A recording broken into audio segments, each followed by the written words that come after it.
We are live. So for those listening at home, welcome to the Dungeon Musings YouTube channel. My name is Kevin Madison, and I will be your friendly, I guess, game master? I can't remember what they call it in this game. Witch master certainly does not fit right. But in any event, the game we are playing today, you may guess from our background, that lovely map, or illustrated map of the continent, we are returning once again to the dark fantasy world of The Witcher RPG. And of course my camera's backwards, so you have to forgive that. But with me today are the... first off, if you were planning on joining us for the Savage Rift session, unfortunately we had a player who had an emergency, so we couldn't continue on with that. In lieu of that, we are picking up and going to be creating some characters for The Witcher, which is one of our contenders for our annual gaming marathon. So this is got a bit of a kick in the tires on this game. Jeff and myself and Arlen already made characters with us and played a brief session and really enjoyed this last time, but this will be Brent's first time. So first, let me introduce you guys. Why don't you tell us who you are and what is your level of familiarity with The Witcher? The role-playing game, the books, the film, or the TV show, I should say. Brent, you're first. Who are you? Hi, I'm Brent. I have vague knowledge of this Witcher setting. I have not read the books. I have not played the video games, but I have watched the first season of the TV series.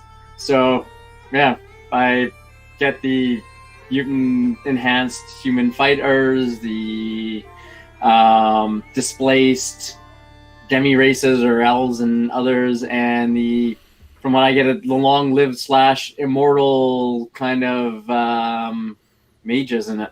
Nice. That's about all my knowledge. Excellent. So I'll be relying on you guys to. And joining Brent is Jeffrey. Hey everybody, I'm Jeff, and I've played the video game a small amount. I've never read the books, but I've watched the television series and love it. And I think it's a very interesting setting. I look forward to exploring it a little more. Excellent. Yeah, and we, our first, I mentioned that Jeff and I and Arlen had played this before. Jeff made a mage last time, and it was good. We screwed up some rules in the first little bit of it, but we figured it out by the end, and it was an enormous amount of fun. It's, Brent, the way that we were describing, like, they fought a couple of bandits. Jeff made a witcher. No, Arlen made a witcher, and Jeff made a mage. They've dealt with some bandits, and then we just had them fight a werewolf. And the werewolf fight felt enormously cinematic. It felt very much like the video games, like where there was a feeling of like fighting something that you need to slowly whittle down, as opposed to just like whack away at the hit points kind of stuff. We'll talk about the mechanics as we go through the character creation. We are using, for those who may be familiar, so the game has kind of an unofficial second edition. If you're, at the time of recording, if you're picking up a book from our Talsorian, or if you are picking up a PDF copy of it, you are getting the same rules that we are going to be creating our characters with. If you got a first printing of the game, though, there's a number of things that I would definitely encourage you to find the errata on either DriveThruRPG or on the Our Talsorian site, because there has been a substantial reworking of the combat system from the first printing through to the second. That is, yeah, I mean, that is just simply the way things are. I think, like, the revised version is what we've played thus far. It's, we really enjoyed it, but just be aware that if you're tracking down a copy of this yourself, you're going to want to see whether it's the first printing or the second printing, because the second printing is... There are whole pages and whole concepts in the combat section that are changed, as well as a huge amount of the crafting costs of a bunch of different things. So that's just a little, for those listening at home who may want to decide that they want to pick up the game, just be aware of that when you are making your purchases. So, guys, one of the things that... now, Brent, you may recognize, or the name Our Talsorian may be familiar to you, because they are the creators of not only Brent's... When we were growing up, I tell you, Brent would not let us, go on a weekend without at least playing one session of Mecton Zeta. No, I'm kidding. Mecton Zeta is, of course, one of the games that is made by Our Talsorian, but their signature game is, of course, Cyberpunk. And this is a very similar mechanic and has a similar life path system to it. So as with Traveler, Brent, you go through and you kind of meet your character as you go along as well. Okay. One of the distinct ways it differs, though, is that the life path mechanic doesn't impose mechanical components to your character quite as strongly as what some other things do, like Traveler or like Conan. So it's what it does do is it gives you some really, really great role-playing meat to go behind. The way that you do character creation in this is you first pick a race, and then you go through your life path, and then you pick a profession. Now, the Witcher is considered a separate race, and the reason that's important is because a Witcher uses a life path different from anybody else. The world of The Witcher as well, too, and this will be familiar because you guys have already watched the show or played the game a bit or whatever, but so let's just do a quick overview. The dark fantasy world of The Witcher has a lot of commonalities to other fantasy settings in the sense that it has elves and dwarves and magical creatures and many recognizable things like dragons or griffins or whatever. The one thing, vampires. One way that this differs, though, is that humans are not native to this world, and magic is quite dangerous, or can be at least, and there is an extraordinary amount of racial tension between elves and dwarves and, well, I mean, humanity and anything that's not a human. The Witcher is, or the Witchers are a breed of magical, creations, magical crossbreeds or mutants that are used to go and hunt down the things that were dangerous between the civilized lands. The monsters in the setting come from, I believe it's called the Concordance of the Spheres, where there was a meeting of different dimensions and basically a bunch of terrible things were dumped out. And terrible is maybe an unfair way of presenting it, because they are creatures from a different ecology that suddenly found themselves here and having to actually survive in this brand new world. And not all of them played well with the native inhabitants. So now, though, we are at the cusp of a massive invasion and a series of wars. The world of The Witcher is not high fantasy, distinctly not high fantasy. There are not happy endings. There are no, apart from tragic or doomed things, there's no, fated hero to try and save everybody. It is a world where you're really self-interest and betrayal and all the darker and grittier stuff that is characteristic of dark fantasy, all of that operates in this world as well.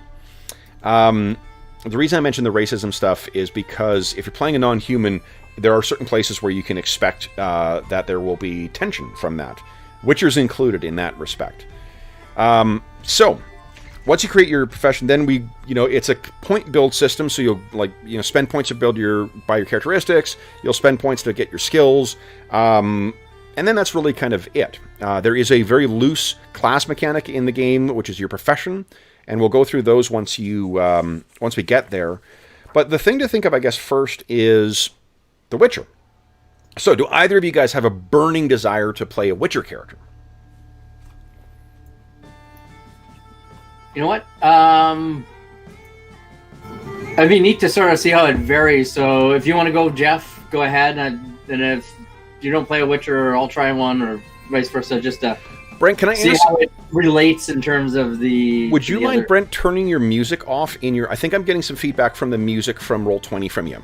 Oh, okay. Yeah, if you go into the cog, you can turn down the master of music volume level and turn it down. I just think because when you're talking, I'm sometimes hearing that bagpipe in the background.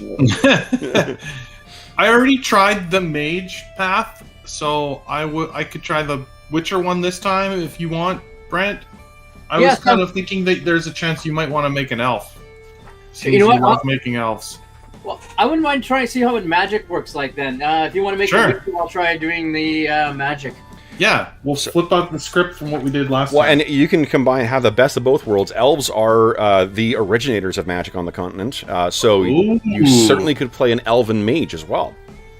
I know, Brent, that's so out of character for you, but actually, technically, not that we're forcing you to choose the elf path. It would be an elven ranger, I think. Pointy-eared, non-magical, horrible. Why would I do that? All right, so then what we'll do then, guys, is let's quickly take a look at your different races then. So, Brent, jokes aside, do you want to play an elf? Sure, it doesn't. I for this, I'm open to whatever. So okay. So one of the things that, remember with the elves there's sort of like, broadly speaking, two different kinds of elves. There's those who have tried to incorporate themselves into human society, and there are those who have been sort of pushed to the fringes of the world to try and exist in their own societies there. There is another option, which is the Empire of Nilfgaard, but I think I prefer we just focus on the continent because it's more, I like that better. Sorry, is Nilfgaard not on the proper continent? Or It is in the continent. It's just further south. It's just what is generally referred to. Yeah, well, technically there's the continent. These are the northern kingdoms, but I prefer to have it in the northern kingdoms because I like that better than Nilfgaard. The omnipresent, semi-benevolent empire doesn't really interest me as much as all the fractious kingdoms in the north. So just as an analogy, because my knowledge of this is a bit... so elves, are they sort of vaguely similar to that in, like, Dragon Age, in that they're, like, the ones that have sort of, like, subservient to humans in human society, and the ones that sort of, like... In the north? In the wild. Yeah, in the north, definitely. One interesting thing is that the elves do not have canine teeth. They are vegetarians, so they don't necessarily have to... Like, they can eat meat, but one interesting physiological thing is they don't have canine teeth because they are, generally vegetarian. All right. So the elves. So Brandon, you'll be looking at. I'm looking at page 23 of the core rulebook. I'm not sure if that's the same number on the PDF, but this is in the core rulebook. What it says: the elves, or the Ainshi, since ours aren't the only elves out there, are a sad tale indeed. They came to the world not long before humans in great white ships from somewhere. Wouldn't call them the kindest of races, but they get along well with the rest of us. They're not too unlike humans, tall, lithe, prone to looking down on others. The only difference is their pointed ears, which their seemingly eternal lives, and their bond with the land. The elves are at one with nature or something, living off the land for generations, foraging for food, and building great palaces. Don't even have sharp teeth after all those years of eating berries and plants.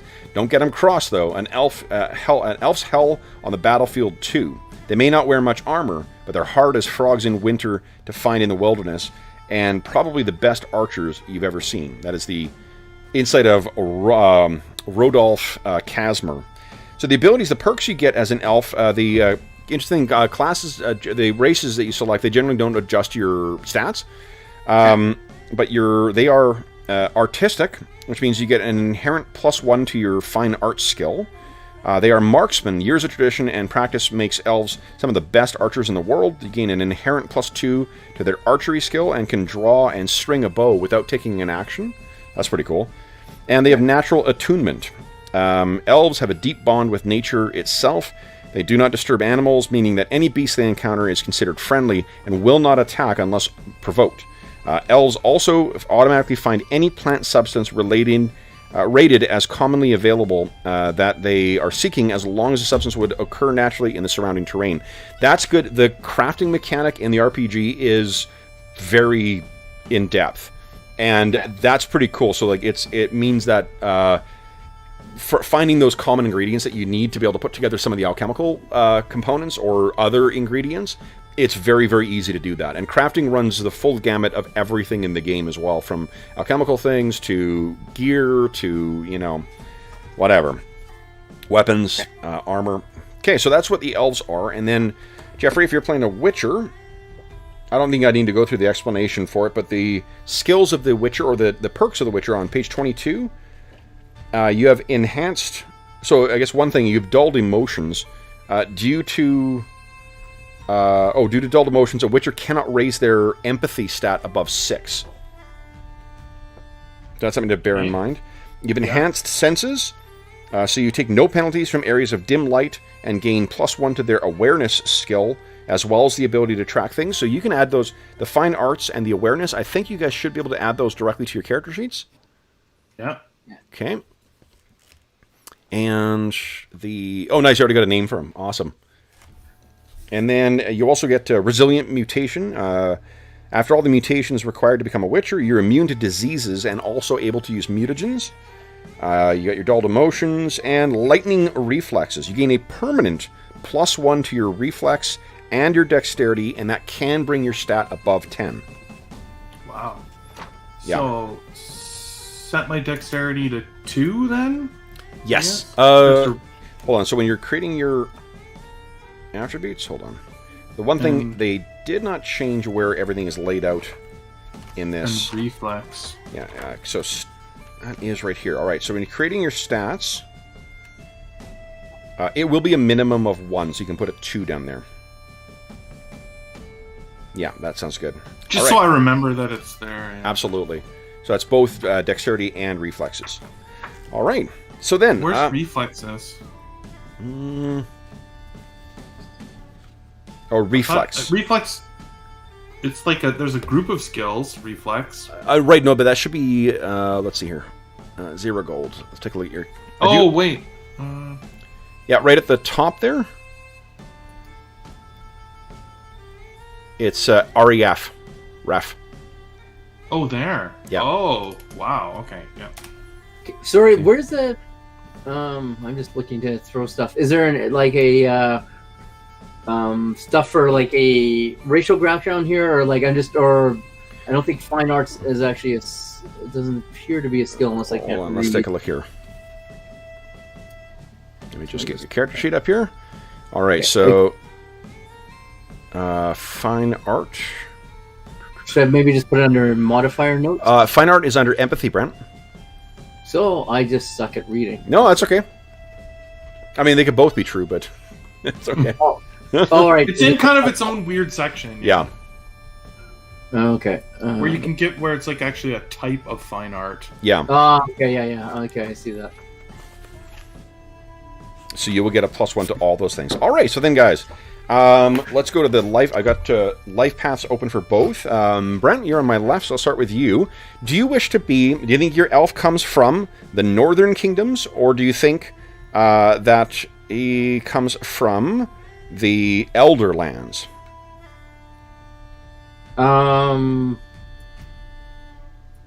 Elderlands are... I know where the north is. I'm not quite sure the... the Elderlands are just those outlying communities, those outcast, edge of the world kind of hidden places where the elves... It's Dol Blathana would be the name of the Elderland that you would be from.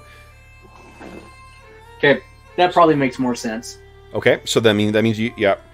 So then what you get from the Dol Blathana Elderland, you get +1 to social etiquette. All right. All right. And then, why don't you give us a D10 roll there, please, Brent? Okay. We'll go page by page for you guys. We'll do 1 page for one and then 1 page for the next. Yeah, makes sense. Okay. A 4, so that is even. So, Brent, at least some of your family is alive. And then give us one more roll, same thing. All right. This is personal fate? This is the life path, page 25 we're going. Okay, roll again. Even as well. Your parents are alive. So we'll go to parental fate. No, alive, family status. Okay, so we'll go to you in a moment here, Brian. We find both of your parents are still alive. Jeffrey, so first thing we need to find out is when did you become a Witcher? Give us a D10 roll, please. The old 10. 9. High. Late childhood. You were taken to be a Witcher when you were relatively old, between 8 and 11 years old. While training was so much harder, your many memories bolstered you when you took the Trial of the Grasses. So you get +2 to your Trial of Grasses, of the Grasses. Then we find what school did you train in? Again, a D10, please. So just writing that down. Okay. D10. 1. The Wolf School. So you trained at Kaer Morhen at the height of the Blue Mountains. Your training was tough and structured, focusing on a very rounded approach to the Witcher profession. You were taught to strike hard and fast to end hunts quickly. That means that you take no penalties for strong strikes. Whoa. Yeah, that's a pretty badass ability. All right. Then, getting back to our elf. Now, Brent, do you want to give a name to, like, Traveler style, give a name to your guy as we... And then go through your thing? Yeah, hang on. I'm going to... I'm not feeling particularly creative, so I'm going to pull out... I'm going to go to bed and pull out a table here. Yep. Yep.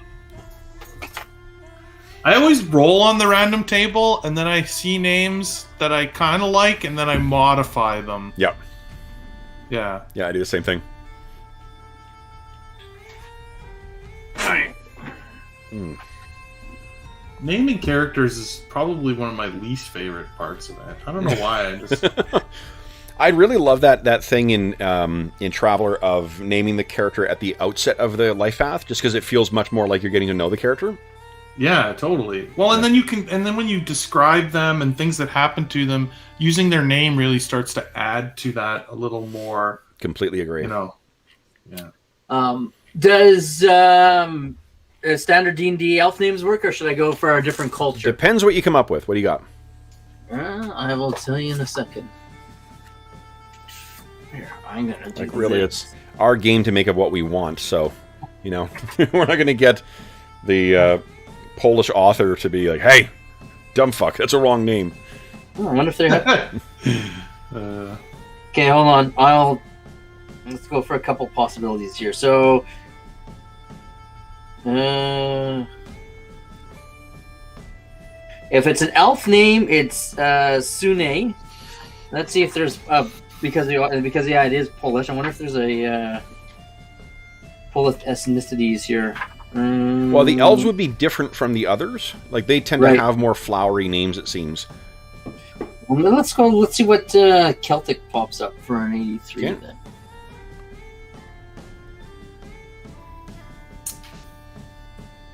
Maccus. That's easier to pronounce. Let's go with Maccus. So if you change your character's name in your character sheet and then change your display name so I don't forget.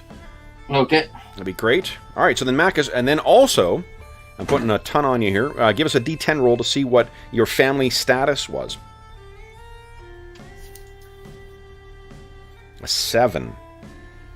An artisan family. You grew up in a family of artisans, visiting ancient palaces for inspiration and spending hours every day on projects.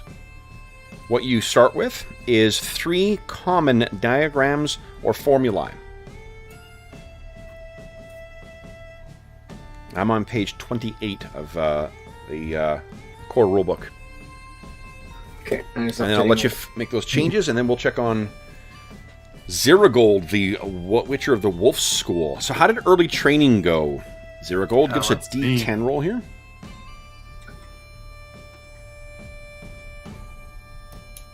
Nine. Wounded by the pendulum. You were wounded while training on the pendulum. You fell from the posts and broke several bones on the rocks below. When healed, you're a little stiffer than before. -1 I lost my reflex bonus. Yeah. Jeez. Life is tough in the continent. And then how did your trials go? Give us a D10 roll. Okay. Sorry, it's a D10 again? Yes, please. 3. Poorly accepted.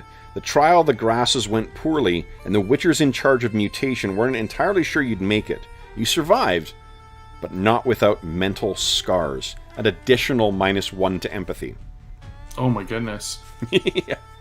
All right. So how do you do that? Maybe let's just keep track of that. We can just put in chat, maybe. Although actually, we'll probably... I'll just write it down. -1 empathy. All right. And then Maccus. Have you finished? Oh wait, was that the trial though?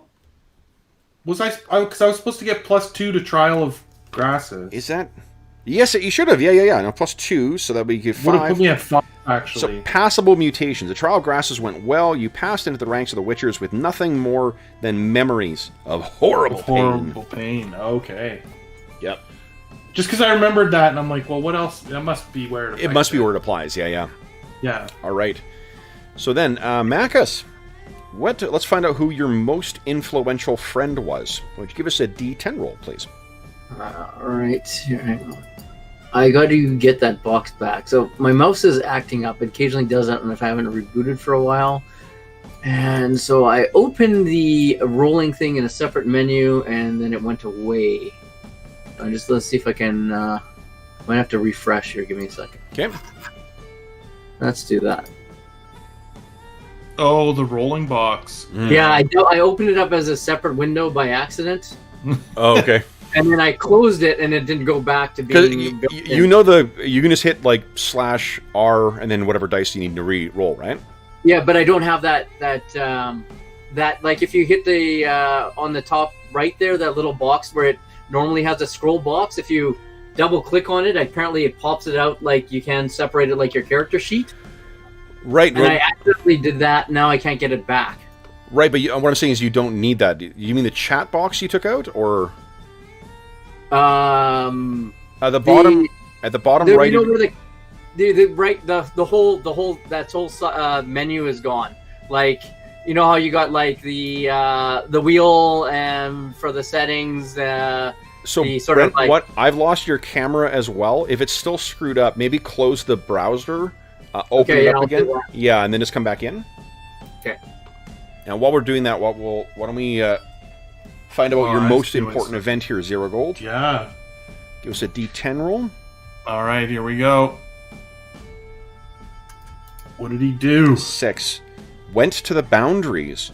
Once he traveled beyond the borders of the continent, past the Dragon Mountains, the Tir Toker, or the Blue Mountains, or the Great Sea. You've seen far lands unknown to most others. Okay, camera's back, Brian. Okay, awesome. That's pretty cool. And then one more. Where are you now? I'm just gonna add this because it's like a one or the other, right? I'm gonna say that he sailed the Great Sea. Cool. Okay. And then give us a D10 roll for where are you now? All right. 5.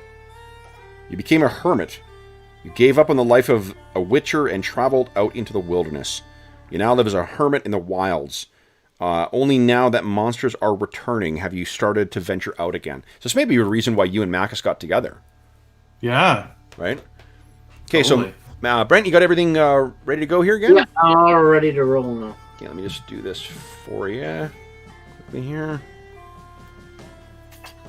Oh, great. Yeah, maybe I need to close this and open it up.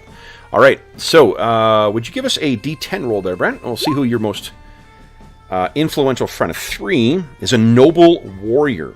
Your greatest influence was a war dancer or a Mahakaman defender. I think it's the war dancer is the Elven equivalent. This is on 29? On page 29, yep, your influential friend. Okay. So as a noble war, because of that, then your piece of gear you get is a token of battle. Okay.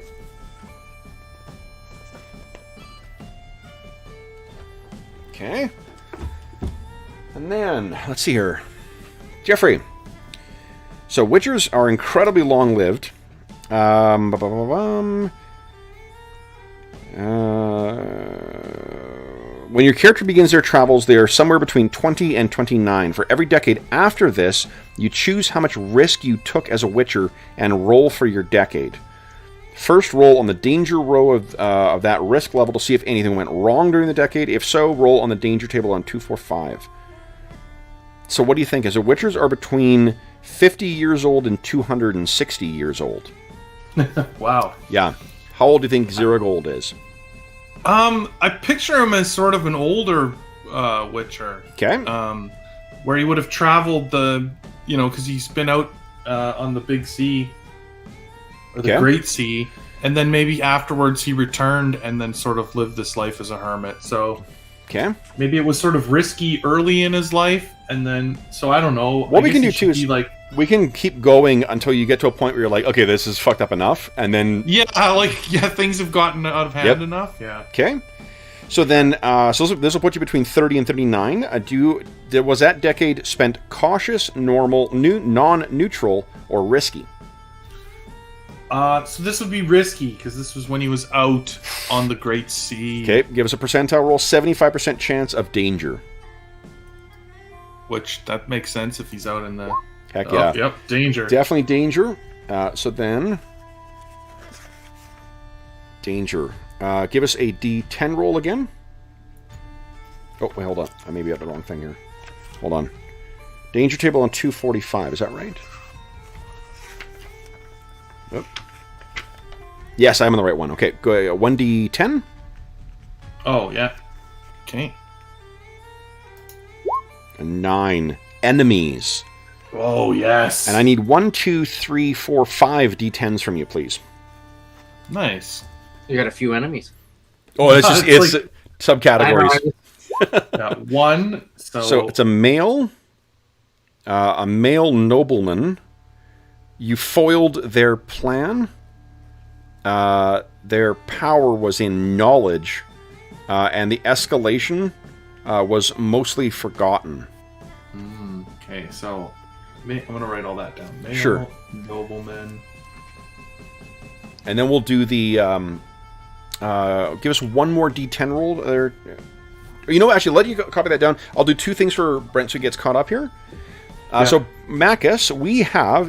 elves can have up to 2 siblings. Give us a 1D10 roll, please. Okay. 1. You have 1 sibling.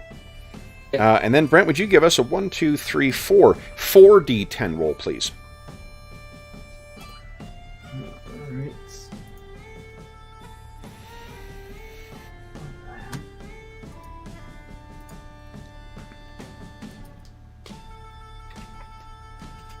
Okay.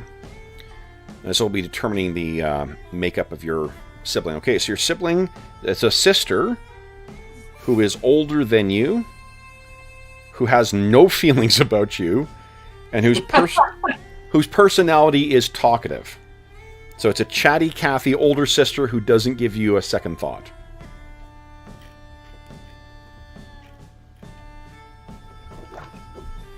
All right. And then, since we've started on Ziragold, Jeffrey, you got all that stuff written down? Yep. Give us a D10 roll. So this is the outcome of that risky action? Correct. Yep. Okay. That risky decade of 5. Benefit. Okay, so next page, give us a D10 again. D10. 3. Windfall. You raked in a surprisingly large amount of coin that decade.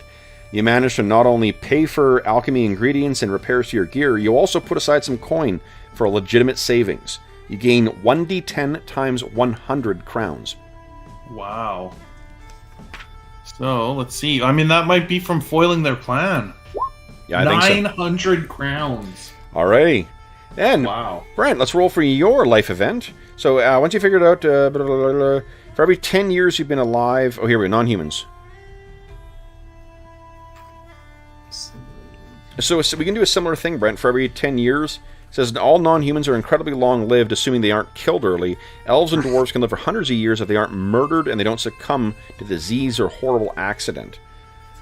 So we'll do the same thing too. We'll kind of keep going with you and see when you want to pull the pin on your character. So yes, give us I hope not to die in character creation.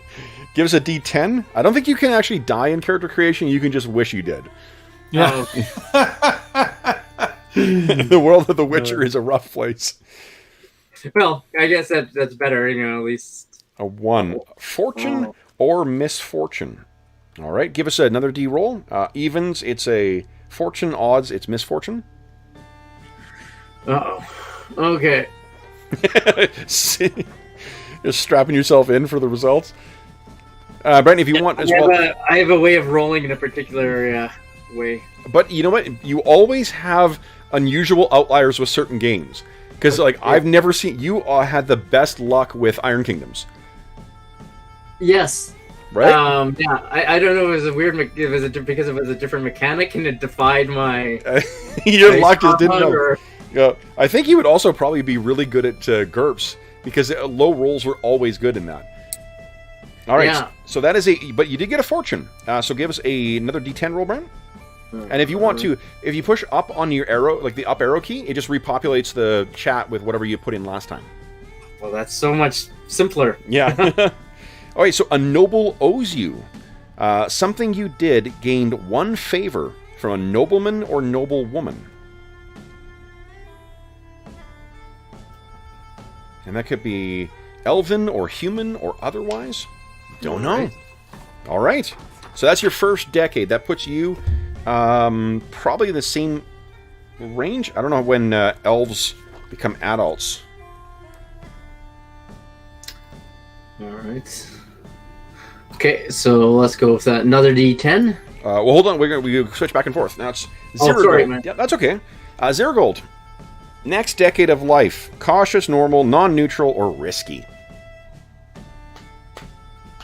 Let's go with one more risky. You got it. Give us a percentile roll.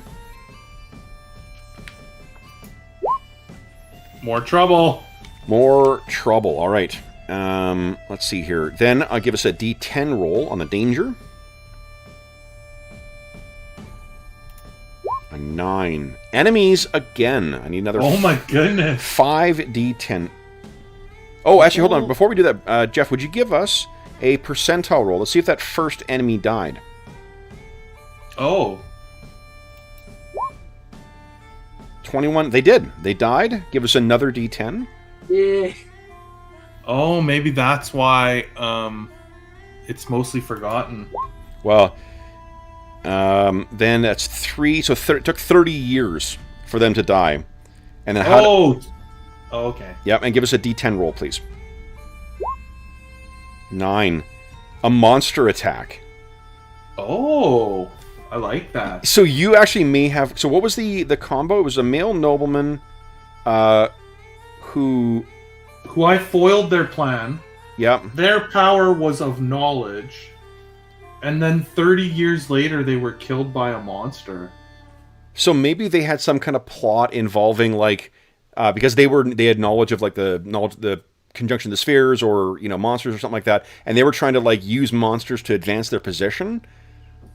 And you foiled that, you know, and took... Maybe there's some way they were having control over the monsters.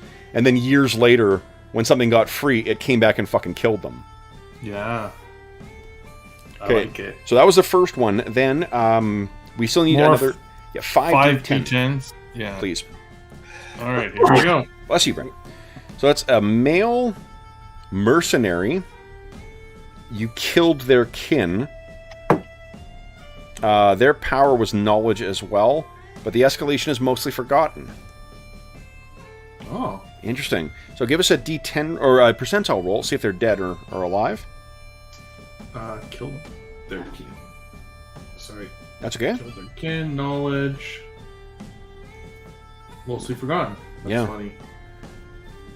I mean, this could be a long time ago if I end up doing quite a few of these. So. Yeah. Well, we know you need 30. One of them is 30 years ago, so we got 1. Yep, they're dead. Oh, no, hold on. It was a percentile. Oh, sorry, that was percentage first. Yep, yeah, sorry. Percentage first. So, yeah, they are dead, and they were a casualty of war, which makes sense for a mercenary. And then give us a D10. Let's see how many decades it took. 7 decades. Holy shit. You're in your 90s. Yeah. Holy shit. All right. So let's maybe... now, you can decide, I think, if that is the outlier, if that's how long, that, you know, the longest you want to go through your things. You've done 2 so far, and that one happened in your second. That means you would need to do 7 more events, or 7 more decades worth of time. Yeah, so that'll be enough, I think. Okay. That'll put me into my hundreds. Okay. Let's see what your benefit is. Give us a D10. Or the outcome, I should say. Yep, D10. And the outcome from this is a 6, an ally. It happened 70 years ago. That's interesting. I need 3 D10 from you, please. Yeah, this might not be much of an ally anymore. Yeah. 13. So it's a 2. It's a male soldier who you met in a tavern. How close are you? Give us another D10 roll. Male soldier. This would make sense if it's a soldier, because this mercenary, I killed some of their kin, and, you know, if I befriended another soldier, that would make sense. Yeah. So we'd say another D10? Yes, please. 9. You're friends. And then a percentile roll as well, too. I can see if they're dead or not. Dead in a tavern. Mm-hmm. And their percentage for their death? Yep. They are dead as What well. was that? Another D10. It's tough knowing a Witcher. Oh yeah.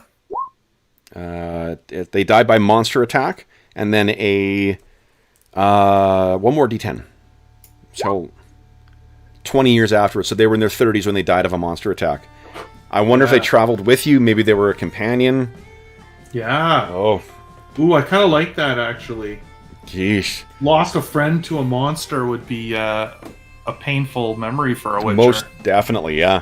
Especially because it's so hard for us to make friends. Oh, and I mean, and how much? And the thing is, that would have been 20 years after you met them. Then, so yeah, depending on how old that this person was when, or we said it was a man.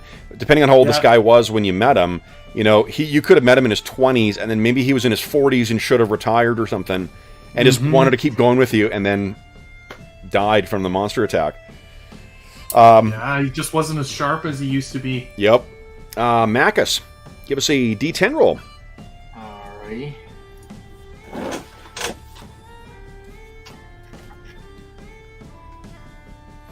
A 4.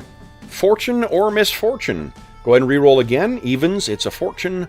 Odds, it's a misfortune. Even, yep, there you go. Brent, you may have found another game for you. Give us another D10 roll, please. Alright, see what my fortune is. Here we go. A 6. You fell in with bandits. Ooh, You fell in with a bandit gang. Once per month, you can ask these bandits for one favor. That's pretty cool. All right. Then, I like it. You know what? Because the Witcher ones take a little bit longer, why don't we do one more for Brent? Sure. Sure. So, Brent, give us another D10 roll. Alright. If you want. At any point, you can say that your character, This actually suits him. I was like, my family was a wandering group of artisans, and I sort of like this story of life through travel. As he, sort of met like that noble warrior, taught him honor, then met up with his noble, then went and met bandits somewhere else. So, Nice. Go ahead and give us. Okay, so it's an 8. 8 is a romance. Definitely part of the. All right, then give us a D10 roll. Let's see what the love affair was. alright. I'm on page 35 here. A 2. A romantic tragedy. So, give us another D10 roll. Oh, Anna's not happy with that. I know. She's got a thing for rom-coms. Alright. A 4.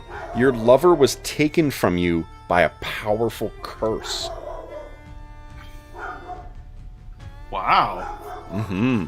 That is a tragic tale. That is really tragic. So what do you think? Well, I guess first off, was your lover an elf? Was it a human? Was it a dwarf?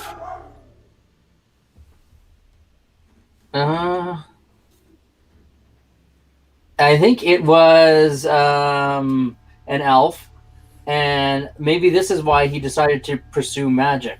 Because up until now, he doesn't really have any magic calling, other than it might have been neat in his travels. But he was super close to this person, completely in love. So this is maybe where he started to seek out and learn magic.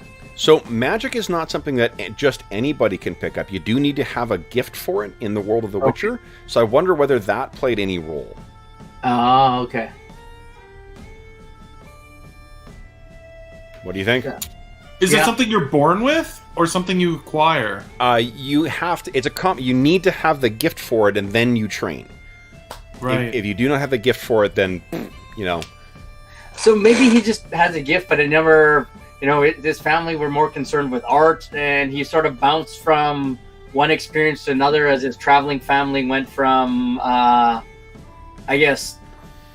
architectural place or place that to.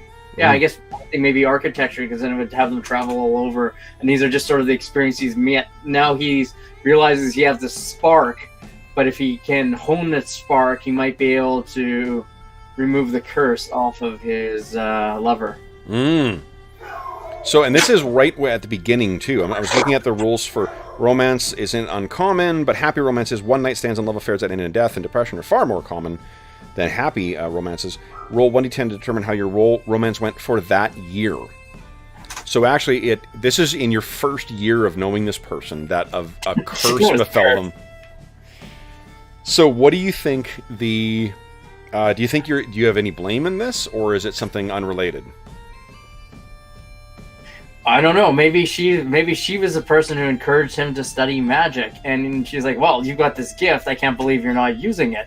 And then he tried, or they contacted someone, and in the process, she got cursed. I'm not quite sure how it works in The Witcher. That I know there's that group of mages, but they all seem human.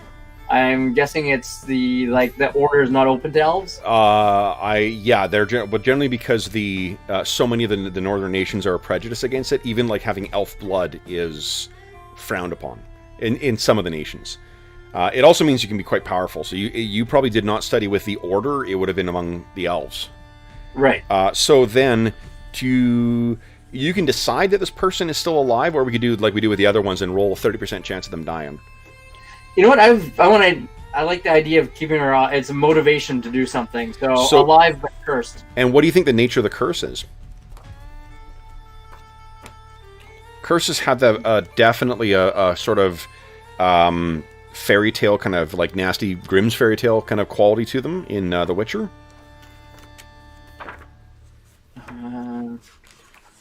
Well, is it something that's preventing you from being together?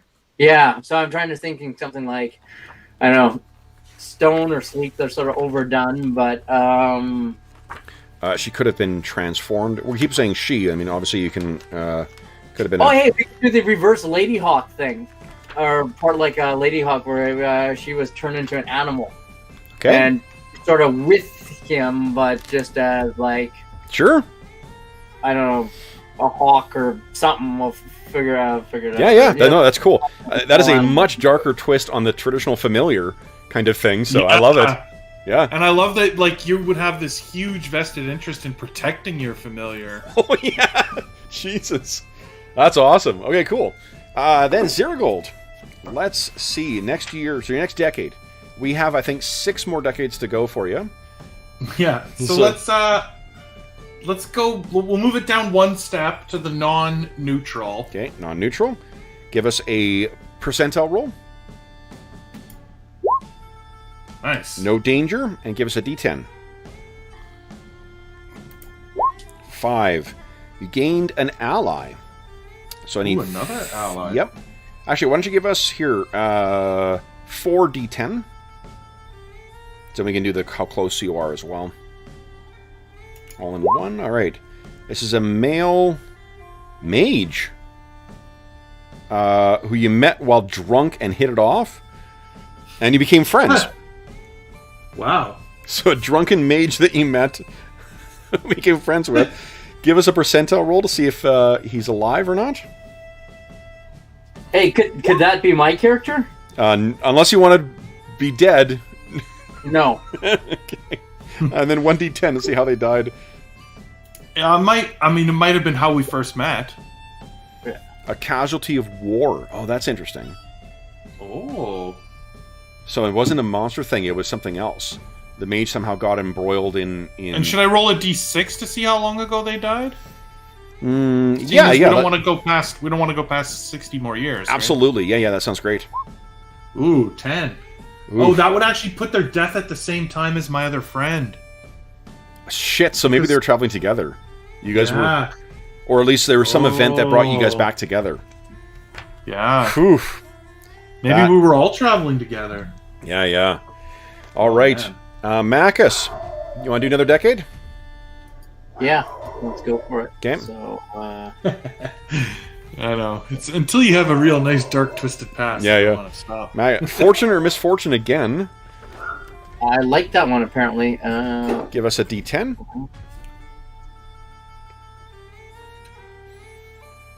Oh, misfortune. Now, a D10, please. Alright.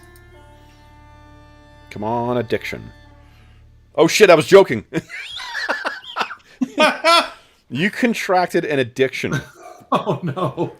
You can see, you can see the sidebar for the addiction rules. When you're addicted to something, you feel the need for that thing every day. You must roll under your will every day. You don't get your fix. If you fail, you can think about nothing but getting your fix and take -5 to all other actions. Every day you don't get your fix, lower your will by 1, making it harder and harder. Anytime your addiction is offered, you must make a roll under your will. You can kick an addiction by going for 3 weeks without indulging your addiction. You don't need to make a successful addiction, you just can't partake in the addiction. What? Oh, you can never partake in it again. Once you've broken it. Yeah. Like, if you were addicted to alcohol and then you had a drink, well, now you're fucking addicted again. Yeah, I think it's... You know, successful... I think is what it says. Oh, yeah, no, it means just that as long as you go without it for 3 weeks, you can kick it. You don't need to make any successful rolls or anything like that. So, Hey, okay, let's go with alcohol. Can we retcon Jeff's last roll where that guy died? Because I could totally be the drunken mage now. Nope. No, okay. Yeah, I mean, the thing, but here's the thing that makes it, I think it makes it better, Brent. What if you remind him of his dead friend? Yeah. That could work. Okay. So then, let's go to, so yeah, drunken mage, love it. Ziragold. Next decade, we have 5 more decades to go. Okay. Cautious, normal, non-neutral, risky. Well, this is the decade that both of my friends died. So I think this is the last one I'm going to do risky, and then I think I'm going to switch over to more cautious and stuff. But sounds good. This will be the bad one. Okay, risky. Yep. Oh, yeah. Something bad happened. Danger. A little dangereuse. Give us a D10 roll. Here we go.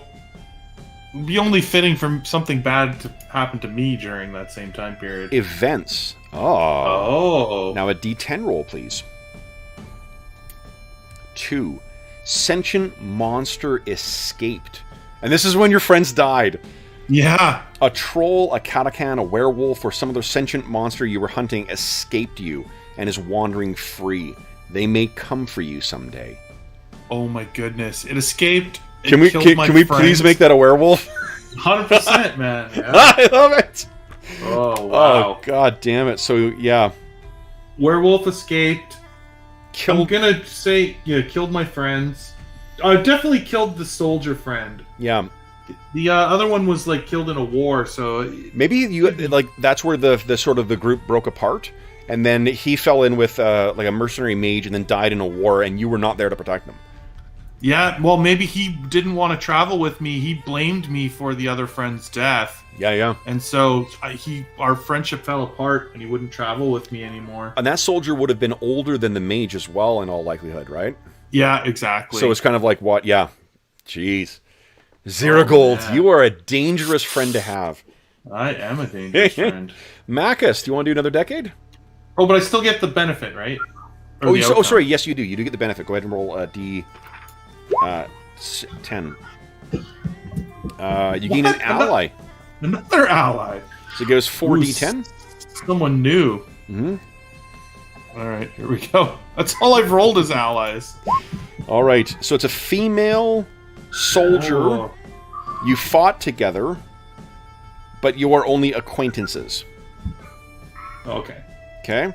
So someone you fought beside, or maybe it's someone who fought alongside the mage, and then that's why they died. Give us a percentile roll. Let's see if they're alive. Okay. Percentile. Still alive.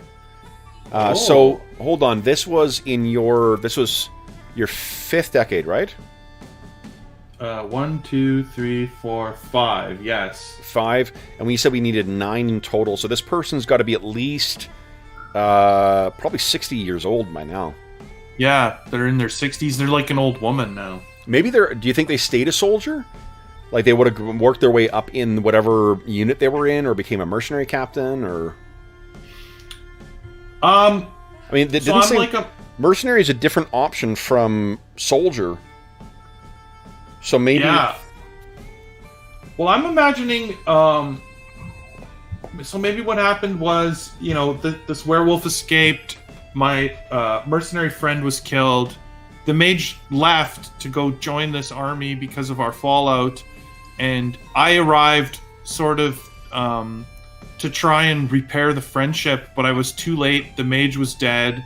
I met this other soldier, and we're just acquaintances. I just fought alongside her. Maybe something happened. A monster happened to come then, and I sort of saved her from this monster, and she went on and still continued her career in as a soldier. Love it. So even as an old woman, she can still, when you show up and look not a day older, she still remembers you from back in the day. Yeah. Okay, love it. Brent, you want to do another decade or? Yeah, why not? That's, Give us my 50th decade here, or 5th decade, so I'll be in my 50th. Yeah. Okay. You're an old witcher. Yeah. Okay. 3. Fortune or misfortune? I feel I've had this one before. Yeah, give us a D10. It's evens. It is a fortune odds. Oh, misfortune. Uh-oh. Give us a D10 roll. Old Boozy McElfson. Oh, don't get boozy again, okay. You were imprisoned. Give us another D10 roll. All right. Imprisoned. You're imprisoned for 7 months. Do you think that was it something you did or something you were accused of doing? Your call. I don't remember. I'm drunk. Oh, he doesn't remember whether he did the crime or not. I love That's it. great. And what is your familiar girl shaped as? Is it a bird? Yeah, Did she sit by your prison window every night? Yeah, pretty much. I guess she would fly around. Yeah. Maybe Jesus. snag me food and throw it in through the little window. Holy hell. All right. I love what reprobates these guys are. It's so fitting. Well, All my right. guy's been everywhere. I was with I learned honor from a noble warrior. I hung out with a noble person and bandits, and I've been imprisoned. All downhill from there. Bandits, then a curse. Then... All right. So then for your next decade, this will be 4 decades left there, Ziragold. Cautious, normal, non-neutral, or risky? I think that I'm going to actually go... This decade is all the way to cautious because he lost his 2 friends. Yep.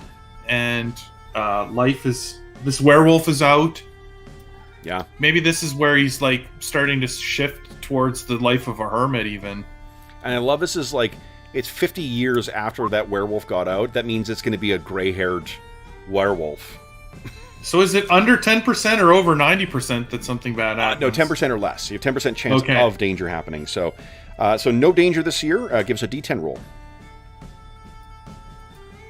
We still have yet to get a hunt from you. Nothing happened that decade.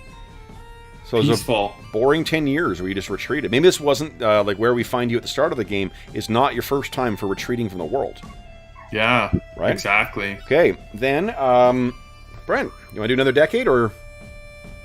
Yeah, one more, I think. Okay. Just because I can't leave it at him just getting out of prison. Give us a D10 roll. Oh, Fortune seriously? or misfortune. Give us a D10 roll I've heard again. that before. I'm on a. I don't like evens lately, so. Yep. Let's see here. There you go. You're due a turnaround. So fortune has finally turned on you. Give us a D10 roll again. Come on, a 1. Jackpot. Some major event or stroke of luck brought you 1d10 times 100 crowns. Give us a D10 roll. Let's see how many crowns you got. 600 crowns. What do you think the lucky event was? That one I have to figure out. Okay, so he's wandered. He got his beloved got turned into a bird.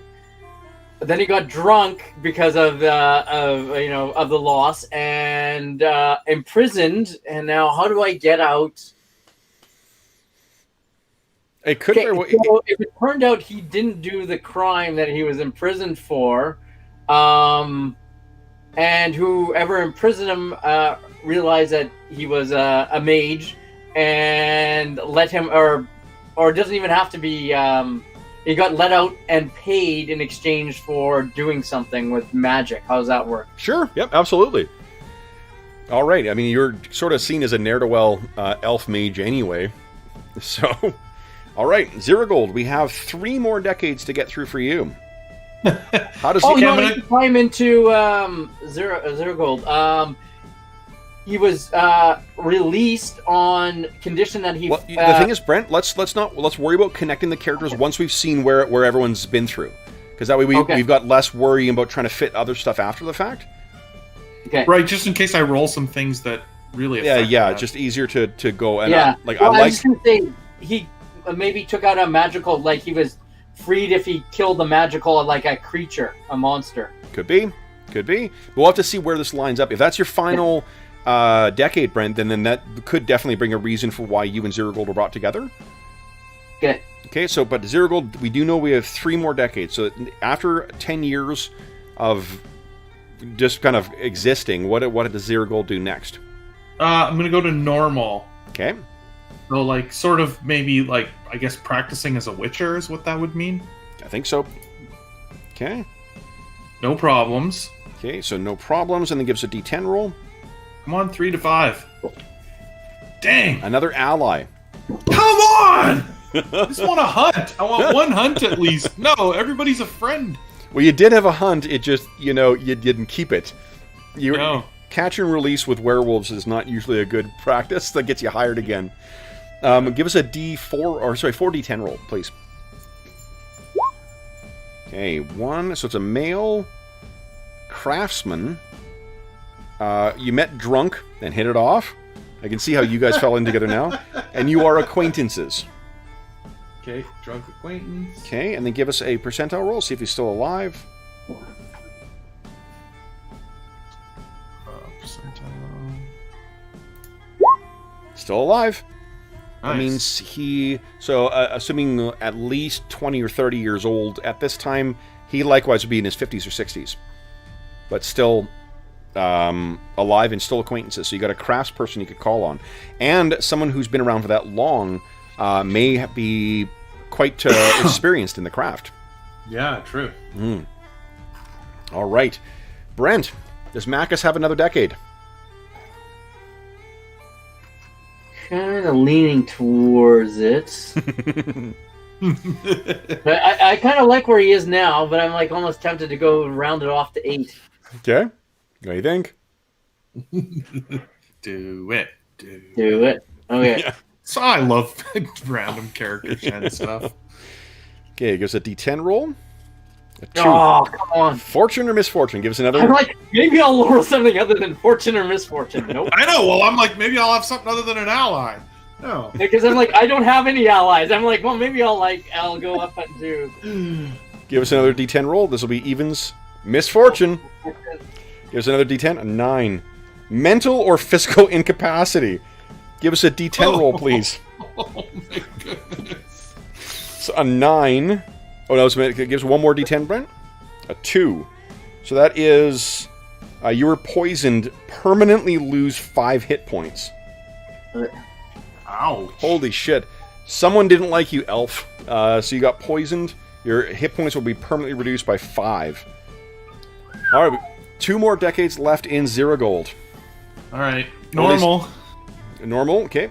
Percentile roll. No danger. No trouble. A D10 roll. 3 to 5. Ally. Are you kidding me? How? I have like 1,000 friends. I will. Oh no, this is your best chance of going on a hunt too. Literally, 2 is the only ally number on the D10, and I've done it twice in a row now. Give us a 4D10. So it's a male bounty hunter. You were trapped together, and you were acquaintances. Nice. So where do you think you were trapped together? Were you imprisoned? Were you, trapped together? Because that can have a whole bunch of different meanings to you. I like the idea of being lost somewhere. Okay. Like maybe trapped in a valley or trapped in a You said you sailed a whole lot. What if you were you guys were shipwrecked somewhere? Yeah, trapped on an island. You were both seeking out somebody somewhere, and or you were seeking out a creature. They were seeking out something else. You guys got shipwrecked and trapped there. All right. Give us a percentile roll. See if they're alive or not. Uh-oh. Killed by cannibalism. Still alive. And that means Nice. they're going to be in their 40s or 50s by this point. Yeah. And we know they're an acquaintance, so you also got that. The cool thing about the rolling so many allies is you've got a lot of stuff that we can kind of draw on for your back history, right? Right, yeah. As far as like handing out quests or monster hunts or like reason why I'm being called in if there's a monster. Well, also resources you can draw on too, right? Where if you're trying to track someone down, a bounty hunter might be quite helpful if you're, if you need something repaired. Like one of the things that you may not, we didn't really talk about it a lot in the last game, but like everything breaks down in this. So like, every time you block with a sword or a shield or whatnot, or your armor takes a hit, it starts deteriorating. So craftspeople are a very important part of the game for maintaining that equipment and shit. Totally. All right, so then Maccus, you got one more decade in you, or you think the poisoning... Well, I'm 70 right now. Let's make me an even 80, and then I'm going to stop regardless of the... Okay. So you did... How many passes did you do then? 6? I've done 7 so far. This would be my 8th. So actually, this is your... So you're... remember, you're attacking on the first years for that, too. So this puts you at 100. I mean, you're not suffering aging penalties as an elf, so...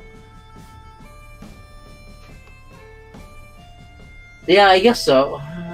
You sound unconvinced. I just want something other than like a fortune or misfortune. Yep.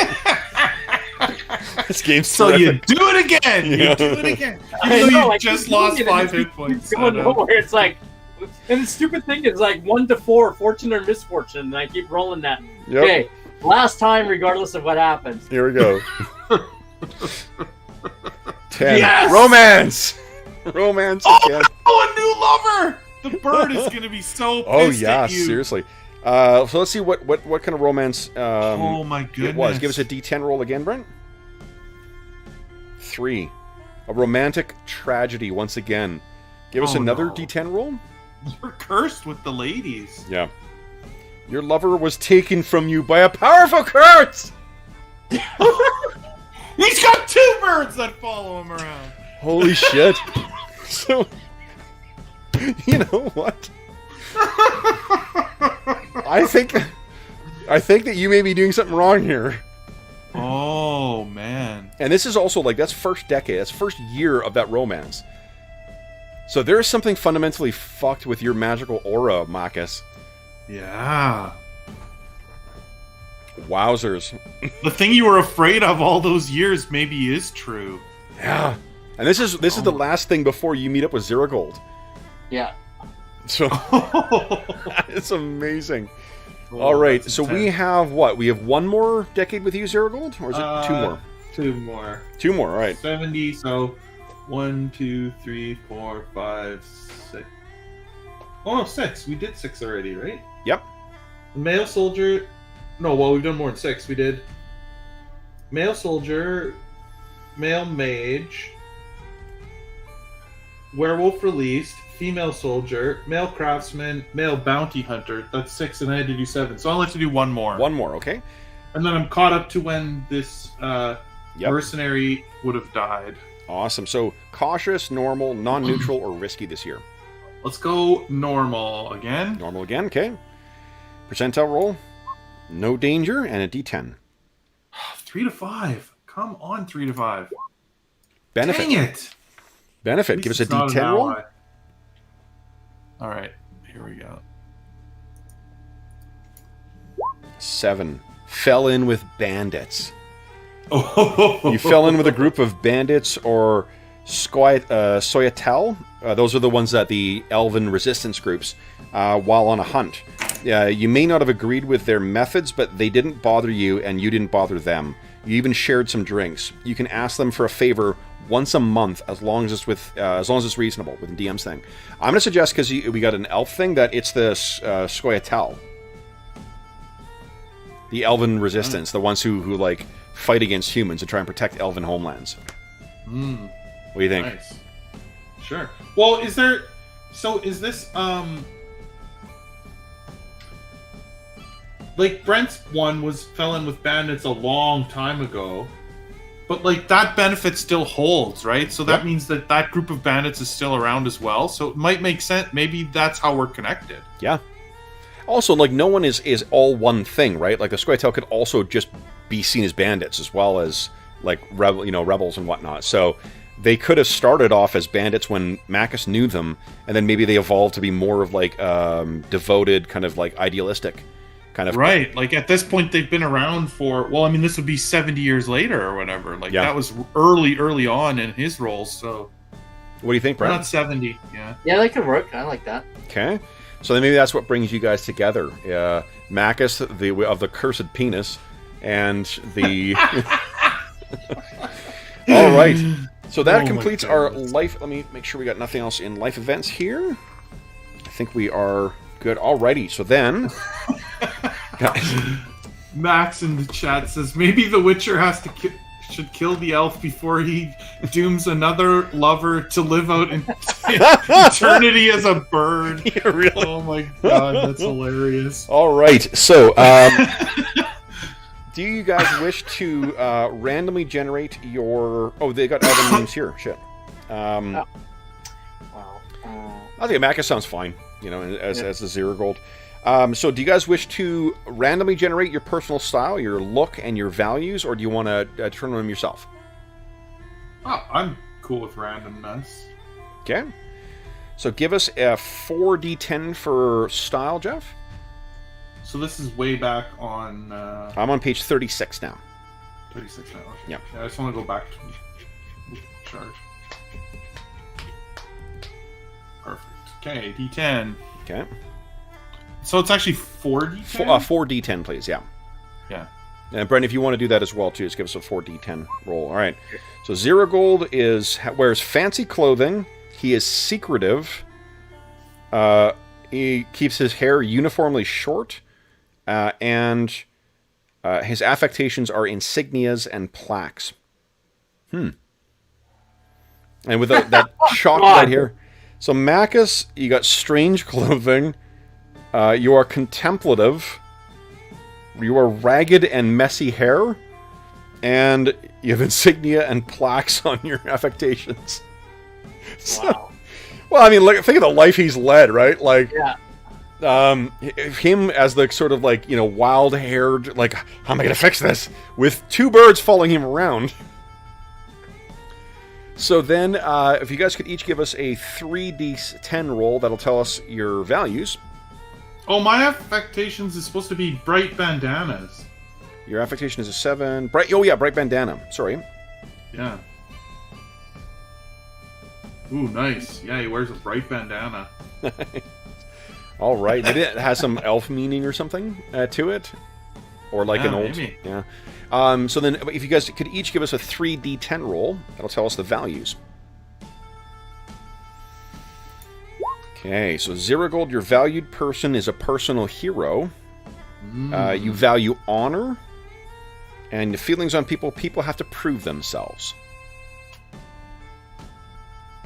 So the people, I guess, and then Maccus, you value a public figure, you value friendship, and the feelings on people are neutral. You can take or leave people, you value friendship. Oh, I don't value my pet. Aw. Pets, see, this is why you're a fucking sociopath. Alright, so then, guys, next thing we get to do is your profession. And we know that one is going to be a Witcher, and one is going to be a Mage. So the Mage is on page 42, and the Witcher is on page 46. Alright, so you'll be... Each different profession has a defining skill. Yours is magic training, Maccus, and for Ziragold, it's Witcher training. You'll be needing to refer back to this afterwards, so maybe just we'll be aware of what those are. Next thing we need to do is to dictate your stats. We have two ways of doing this. We can roll 9d10, and then you can allocate those numbers among your stats as you wish, or you can do point buy. I will let you guys re-roll. If you roll less than 60 total, you can re-roll. What do you guys think? Live large? Yeah, I love rolling. Yep. Okay, hold on. I gotta re-roll. I'm reloading the PDF? profession. Oh, okay. Or PDF. Yeah. Mage. Okay, so roll 9d10. 9d10. Let's roll 9d10. Holy shit, that's a good one. Okay. Yeah, that was a nice Good roll. spread. What'd you, Brent? And now, What am I rolling? If you roll 9d10, Okay, and this is for. your stats. Alright. And because of your addiction, you're going to want to have a decent will, but you also use that for magic. So this random where it gets put? no, you guys, you choose it, you assign it where you want. Okay. okay, so I have +1 dex, and I have minus something to my empathy, right? No, remember you avoided that? Or do the... Oh, yeah, right. your empathy can't be higher than... Okay, so re-roll that, Brent. You go to... It's below 60. I wonder how that happened. Listen. So you can just push up the up key and then hit enter again. Re-roll again, Brent.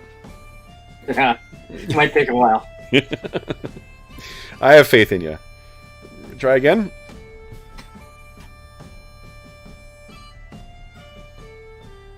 Try again. And you're getting closer. There you go. 63. All right. So, Jeff, yours are way up there in the list now. So. I wrote it on a piece of paper. Okay, great. All right, so then you get to assign these. The things that are important, if you want descriptions of the stats, it's on page 47, guys. And the things that are important to the mage will be willpower. And then there's a bunch of other things that are obviously important. Luck is the you use it as a stat, and you also use it as a narrative meta currency, so you can spend it to modify your dice roll, and it refreshes at the beginning of each session, but it also goes down. So if you have to test luck at some point, you know, you may have run out of luck, as it were. Ba-dum-bum. And so what's important for a Witcher? A Witcher, reflexes are important for fighting, dodging, and tasks that require fast reactions. Body is for things that require strength. Dexterity is for range attacks and anything that requires hand-eye coordination, like dodging. Your empathy cannot be higher than 6. And willpower is also important for your Witcher's hexes, because your Witcher has those, like, or signs they call them, not hexes.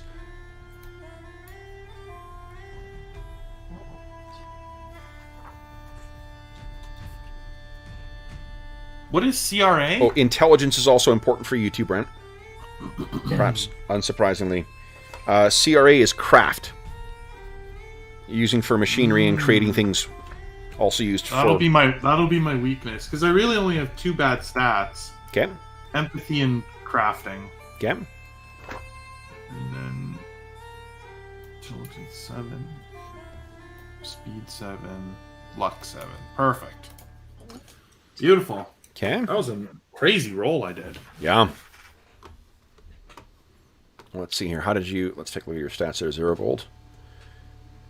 All right. I don't know if I filled it in right, if it's max, current. Yeah, I'm trying to remember what the... like, if the current is the bonus? I don't know.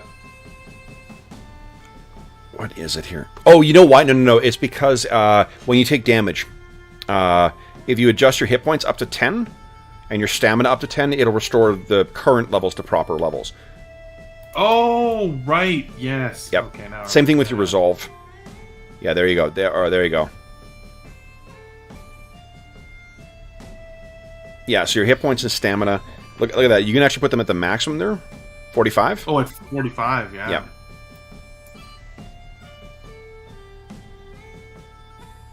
Great. Cool. And then Maccus,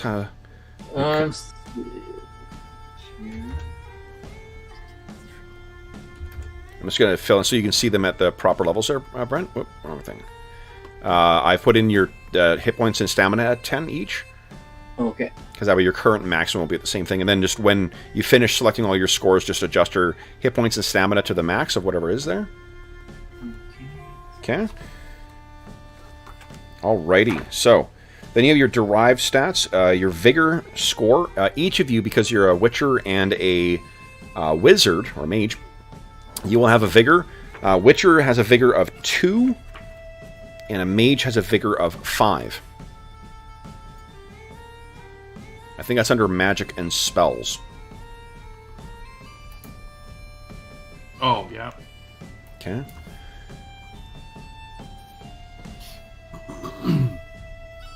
Brent's just still assigning stats there. Sorry. No rush, Brent. No rush at all. Okay, and your hit points. Let's see here. I do like the character sheets automatically calculate this stuff for you. So your, let's see here, body of 10 plus will. 10 is 16. Wait. Body of 10, will of 8. 18, oh yeah, 9. Okay, there you go. So it's 45. Yeah, that's right. That's great. That's really great that it fills all that stuff in. Okay. And let's see here. Does it fill in your yeah, your bonus melee damage? Hey, you're a tough mamma jamma there. Holy smokes. Okay.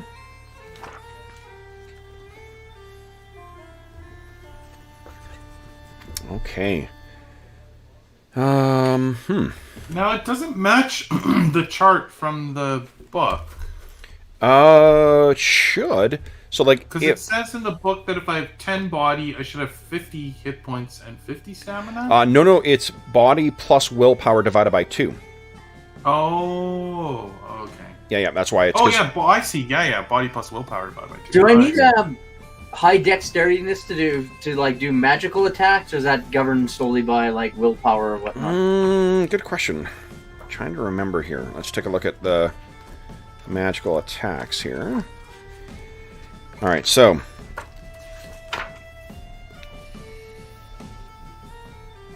no, it's a magical training roll. Okay. All right. Okay. Bonus weapon damage, pretty good. All right, your leap is yeah, it's great that it calculates all these derived stats. 9, 10, 8. Love it, love it. Okay. Okay, so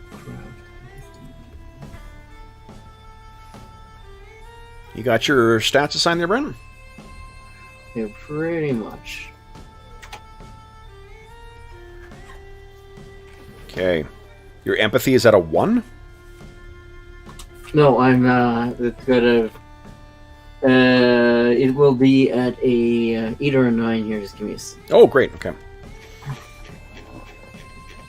Yeah, Maccus is very brittle. Body 3. Oh my goodness. Ziragold, you're going to want to protect him. No, his willpower is a 10. So, yeah. I'll adjust your hit points and stamina there for you, Brent. Although I wonder if I should switch my luck with something else, because he's sort of kind of unlucky. Your call. Well, I'll leave him as is for now and see how it goes. You could. All right. I mean, it seems like all the unlucky stuff is happening to other people, not to him. So. Yeah, it's unlucky, but it's just passes off. Yep. Yeah. All right, guys. So then that tells us what your stats are. Next thing will be your skills. So skills are found on the list of skills is on page 49. So you have, let's see. You cannot have a skill higher than 6 to start with. Your first 11 skills will come from your profession's skill package and the defining skill. So magical training is Maccus's defining skill, and Witcher training is Ziragold's defining skill. Of these 11, you will have 44 points to split between them, and you need to put at least 1 in each of them, and in the defining skills. Where do the defining skills go? Defining skill, if you look on page for a Witcher, page 46, defining skills, Witcher training. 2, 3, 4, 5, 6, 7, 8, 9, 10. Yeah, it's under intelligence. Yep. Oh, I just don't see it on the list. Let's see here. Blind. You may need to add it in. Let's see here. Just because it's a special skill, right? Yeah. Is it in... Let's see here. Where is... where do you put it in here? Profession is Witcher. Okay. Oh, under profession skills. There we go. It's in a separate place. Oh, okay. Yeah, and then you can select what stat it goes to. So all the rest of your skills are on the main page. Your profession skills are on the other. I wonder if... Okay, and these are separate from the regular skills. So the reason you'll see that on the... let's see here. What page is it on? If you turn to page... For the Witcher, page 70, and for the Mage, page 66... What you get to do is when you reach a certain level in your, or once you get some training, you can actually, there are sub-skills that you can begin investing in. So my main skill is Witcher training. Correct. And you don't start in any training, any of the sub-skills, but you can, or you would over the course of play. Okay. And you need to have a 6 in Witcher training to start training in the others. Okay. So I have 44 points. I gotta put some into Witcher training and some into all these other things. Yeah, so you got a minimum of 1 in all the other ones. So for Witcher, for instance, there'll be a 1 in alchemy, 1 in athletics, 1 in awareness, 1 in deduction, and then you'd have 33 more points to spend between all your different skills. All the profession skills there. Okay, so this is all the 44 go in profession, right? Correct, yeah, and a minimum of 1 in each of them. Okay.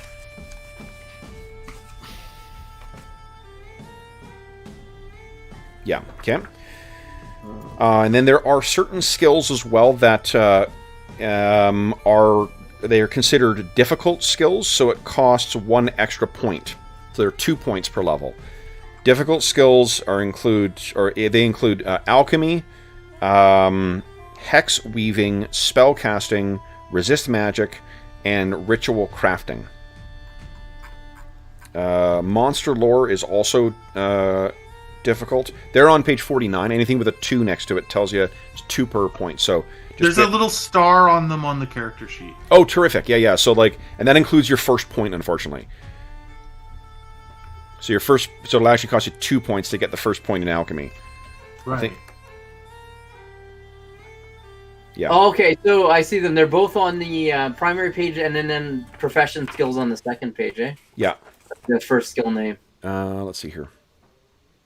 The first... Yeah, so mage training will go there.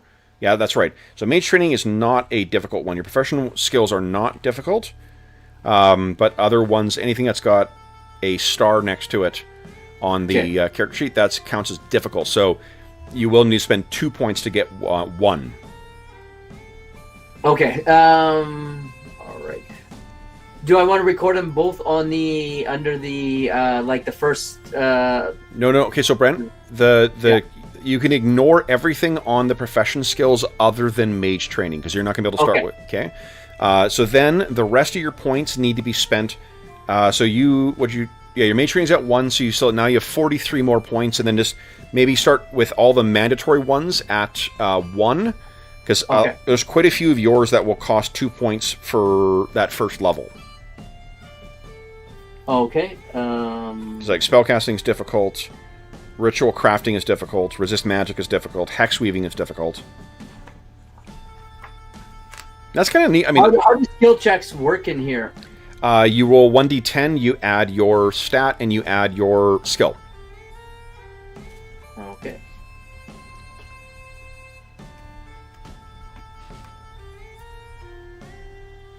Okay.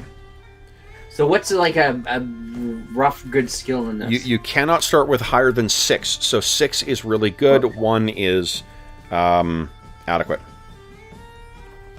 Okay.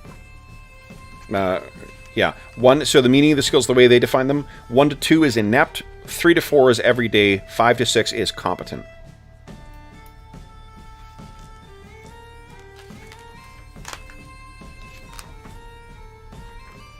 I kind of dig that the mage has less points to spread around, only because they've spent so much time training.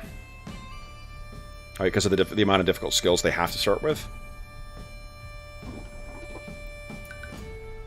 All right. So I'll let you guys select that, and we'll move on to.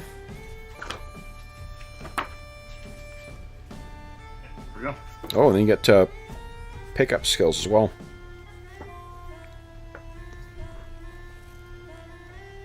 Okay.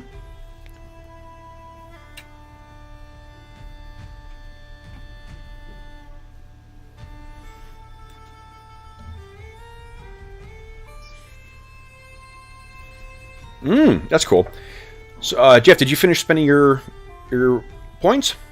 Yep. Awesome. So then, you now also get to spend your pickup skill points. Your number of points is equal to your intelligence stat plus your reflex stat. Cool. And let's see here. You may not raise profession skills or buy skills from your skill tree with pickup stats. So it's basically any skill that you haven't picked up through your profession. Right.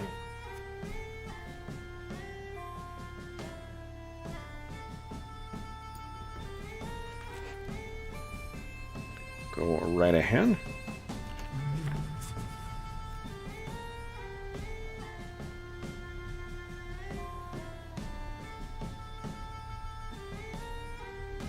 Alrighty. Now, let's see here.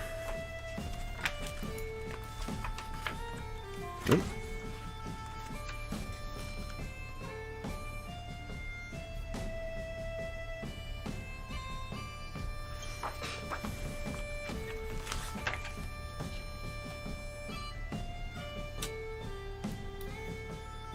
That's cool. All right. So, Brent, how's the point training? I got my base 1s down, and I got 30 points left to move up. So just give me a second.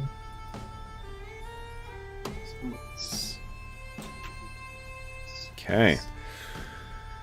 All right. And Ziragold, what are you thinking of for your follow-up skills or your pickup I skills? have no empathy skills. I spread them around courage, endurance, physique, Nice. archery, and then I took like melee, brawling, and streetwise. Okay. So and just you sort can of spread them out of both. Yeah. you can put down. I think Nordling is the like the equivalent of common in the Northern Kingdoms. Let me double check that. Nordling is under intelligence. Let's see here.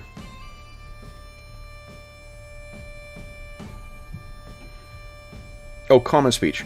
So you can put down. Oh. Why is it listed as Nordling?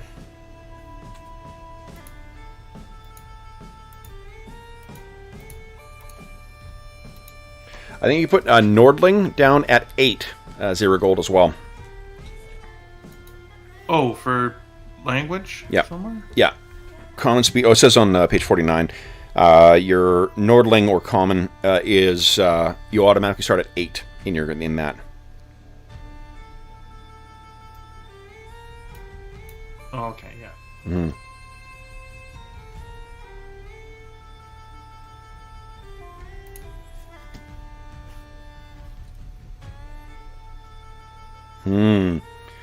So then, I think in your Brent, once you're finished up, I got more information for you.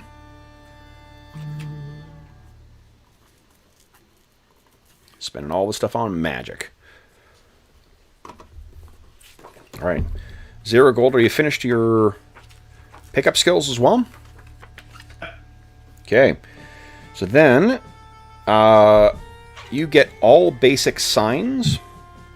And the signs are listed on... Where is magic? Magic. There you go. It's mage spells. No. Here, Witcher signs are on page 114.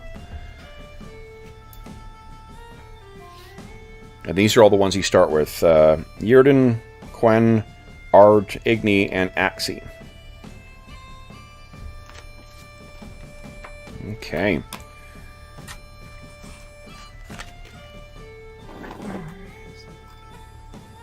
You also get to pick your gear and your... you get a Witcher Steel Sword, Witcher Silver Sword, 2 Potion Formulae, 2 Oil Formulae, and a Decoction Formulae, as well as 2 from that list that's there. Double Woven Gambeson, Alchemy Set, Hand Crossbow, Horse, Throwing Knives.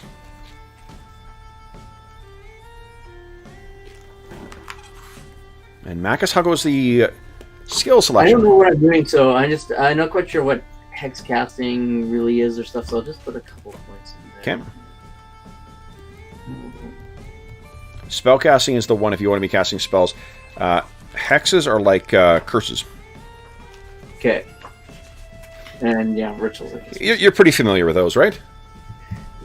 Yeah. It makes sense if your character has training in hex weaving. It makes sense that you'd be trying to undo what's happened to these 2 women. Hey, we never said as well too. That second woman, was she Elven or human? Maybe make her human. I've got to figure out how to.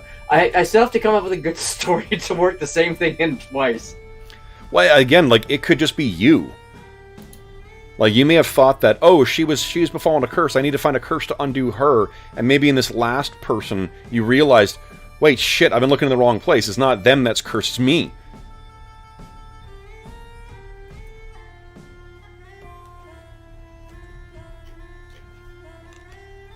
So I get all 5 of the basic ones? You do, yeah. Nice. And then the way that your vigor works is it sets the maximum amount of stamina you can juice into a spell or a sign. And your vigor is at 2. Right. You can exceed it, but there's dangerous consequences that can come from that. But when has that ever stopped your guys? Come on. Never. Never. All right. And then, of course, remember, you've got that... you can ignore the penalty to do a big hit. Or mighty strike, or whatever it's called. Yeah, that's great... That's a really cool ability, yeah. Alrighty. Maccus, you've done your basic proficiencies? Or skills? Alright, so then... add your reflexes to your intelligence, and then you can add that to any skills you do not have points in right now. Now, one thing I will... Brent, I'm just going to quickly add this on your character sheet. You currently speak Elder... Oops, wrong thing. Elder Speech. If you wish to speak Nordling, the common language, you're going to need to point some of these points into that. Okay, so put it to language. Yep. Is language a skill? Yeah, it's under intelligence. Okay.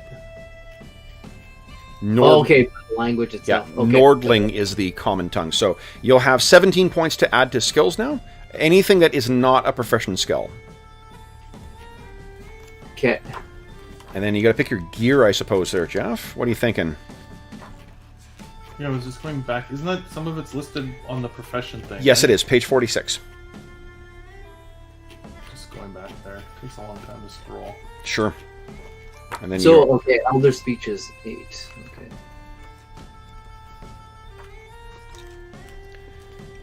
Excuse me. All okay, right. So, wait, you said I had a sword?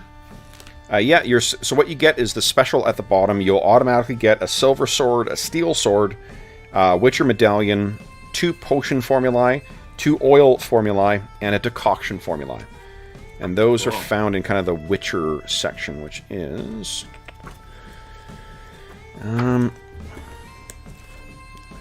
right near the back. Here we go. Witcher gear is on page 246.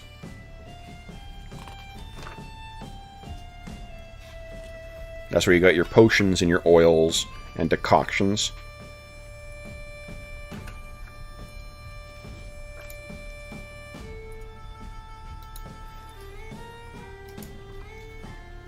Want to hear some bad news? Ziragold, when your Witcher medallion comes within 20 meters of any monster, curse, or spell that is currently being cast, the medallion vibrates almost imperceptibly. Oh, I guess... Well, yeah, it would be a monster or a curse. So that means whenever his his two familiars are around, they'll be vibrating.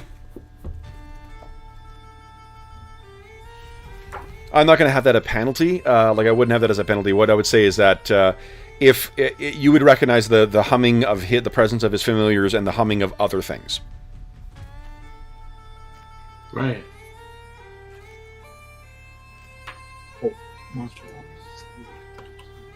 How's it looking, Maccus?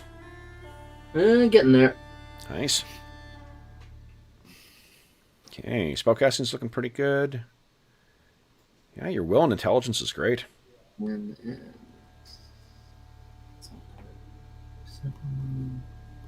right. And then, yeah, once you select your gear, or once you got to select spells for the mage as well. Then you guys are Is crafting like just like basic like professional like leatherworker or tailor type thing, or is that like that'd be under craft? Yeah, no, I just what kind of like is it enchanting magic item crafting or No, crafting. tailoring? Okay. Just they don't really break it down into sub things. You either have crafting or you don't have crafting. Okay. Yeah, that's right, because you're an artisan too, right? Yeah. Yeah.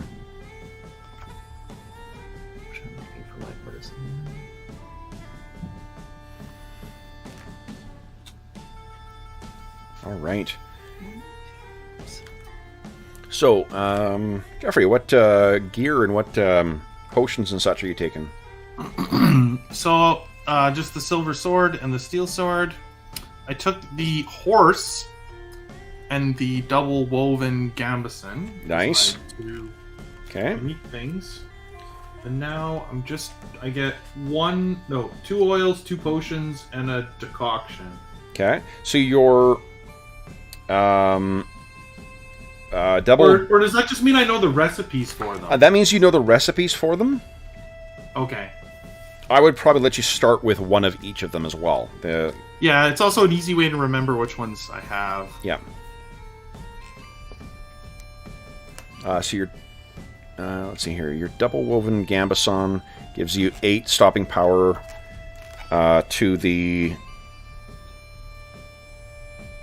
torso and arms. Let's put that in here for you while you're looking that up.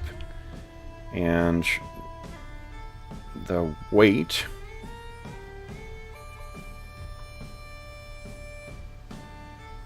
Jeepers, your kick does a shit ton.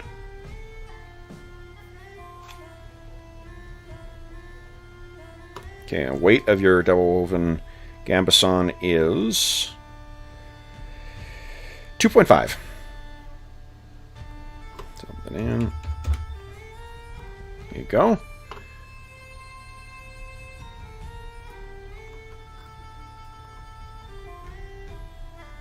I wonder if it doesn't take decimals. 2. Oh, right.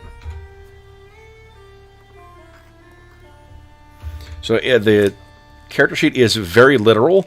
You need to put the quantity of 1 for everything in there. Wow. Oh, yeah. Yeah. See that. Okay. I do love that they've got the alchemical substances have the color coding on the character sheet here as they do in the rulebook. That's really cool. And one of the things that you can do, Brent, as an elf, remember, like, you can automatically find, if you spend time collecting shit, you can automatically find common ingredients. So you'd probably be a big help for Ziragold and getting some of the, you know, you just have a natural eye for many of the things he'd be looking for. Okay. Okay, so where are you, Brent, in your thing? You spent all your... Done, yeah. Flexible skill points. Okay, so then the next thing you get to pick, Brent, is 5 novice spells, 1 novice ritual, and 1 low danger hex. So the skill or the spells, Brent, start on page 101.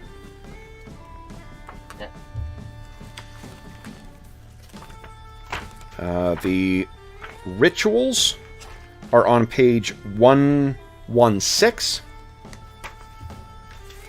And then the hexes are on page 120. That's 1 novice ritual, 1 low danger hex, and 5 mage spells, novice mage spells. What category is a werewolf? A werewolf. Because I have these oils, and they're like beast oil, cursed oil, draconid oil. Yeah, It only makes sense if I've had a freaking werewolf hunting me for 40 or 50 years that I would have some werewolf oil. Cursed ones. Cursed? Yeah. Yep. Cursed oil. Yeah, one thing I love about the game too is that they give you an idea, like, first, not only the bounty, but they give you loot on the things, and some of that stuff is like werewolf saliva, wolf hide, and random other things, so you can actually, like, harvest from the animals too to get the magic shit you need to make your decoctions and such. Cool. Did you find out the mage spells, Brent? Yeah, I'm just taking a look. Okay. Just waiting for it to... So you got 5 of those, 1 ritual, 1 whatchamacallit, yeah. And then you get and remember that you guys have that windfall as well too, so once you pick your gear, Ziragold, I think you rolled like 900 crowns, didn't you? Yeah. Yeah, gear starts on page 71. So if you choose to spend some extra crowns here, you go nuts. Where you get What's a hybrid? Hybrid, bless you. Hybrid is like a griffin. Oh, okay. And perhaps unsurprisingly, the first book that came out for, like, first proper book, there's a DM screen as well too, but the first book for Witcher was A Witcher's Journal, which is a monster book. Nice.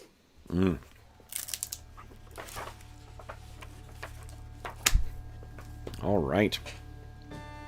So, Ziragold, what else do you have to do? I guess you gotta put the stats in for your things here. Yeah, I didn't fill that in yet. Okay. And a decoction. Oh yeah, you gotta pick that as well too. Pretty cool. What do you think of the list of spells, Brent? Cool. I'm just going through them right now.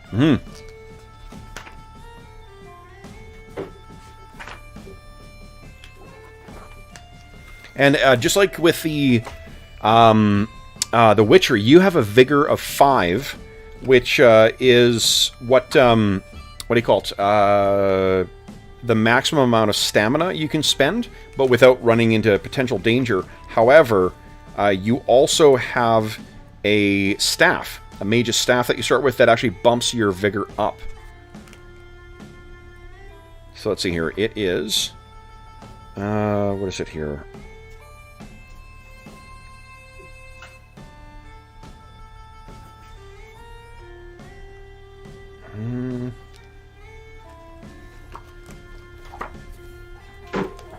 Where is it? Where is it? Yeah, so if you have a staff, for instance, it's a focus 1, which means you can count your vigor, or reduce the stamina cost of spells by 1. Does a dagger have that as well, too? No. An iron staff gives you focus 2, a crystal staff gives you focus 3. So that's pretty cool. It's just when you're looking at the stamina cost of things, Brent, that'll give you an idea of the risks you run if you're choosing to go beyond 5. Okay, so keep it under 5, roughly. Ideally. Yeah. Oh, yeah. Or 5 or less. Anything like 5, and then you can assume. I'm going to assume you're going to be a canny player with your selection of your equipment, and you're going to pick a staff as one of the starting things. That will give you a focus 1, which means you can cast up to stamina 6 without running into any potential risks. All right.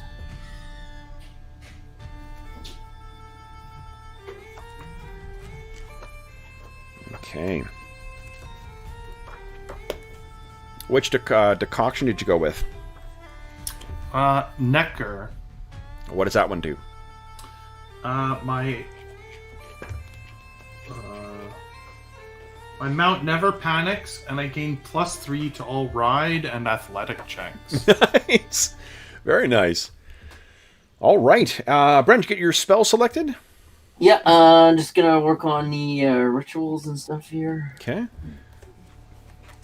And I'll do is actually, while you're looking at that stuff, Jeffrey, I will add in the stats for your sword.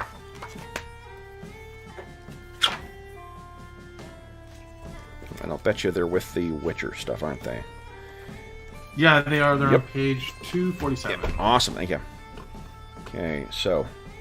I put the reliability in. Sure. So, silver sword, range...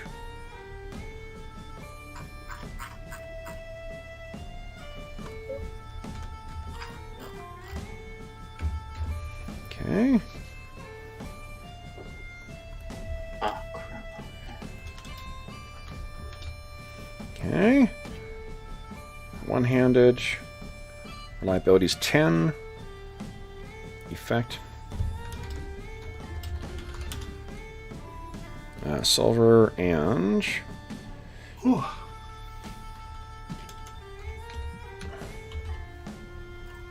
Alright. Encumbrance. Oh, enchantment, that's what that is. Okay. And just gonna test something out here. Alright, that seemed to work. And the silver worked as well too, great. Okay, so your silver sword is good to go. Sweet. Your steel sword. Let's see your accuracy, range, damage, yes.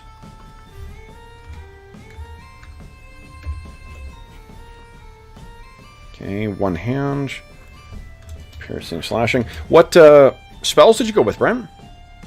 I'm just quickly checking out the water. I missed a couple, but right now I've got written down Earthern Spike, Dispel, Affin's Mirror, Blinding Dart, and Magic Healing. Nice. So it's sort of a good mixture of stuff. Most definitely, yeah. All right. And I believe. Yep, that steel sword is looking fine too. All right, so I wonder, Jeff, are you adding anything onto your character sheet right now? Oh, go ahead. Okay, I'm just gonna see something here. Oh, fantastic! Here, quick weapon. That rolls damage. I wonder.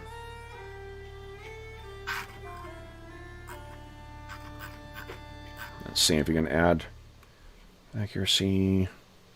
So you can't do it in all one thing, but what you can do is, or like just how to roll attack and damage simultaneously. Yeah. It doesn't appear that, but that's not a problem. So then you would be doing like, oh, this is great. I forgot that they have the drop down thing. So strong strike, submit, and then we select a steel sword. Alright. Oh, you do actually start with gold beyond that as well. based on your profession. Okay, great. It says I start with 2d6 times 50 crowns. Okay.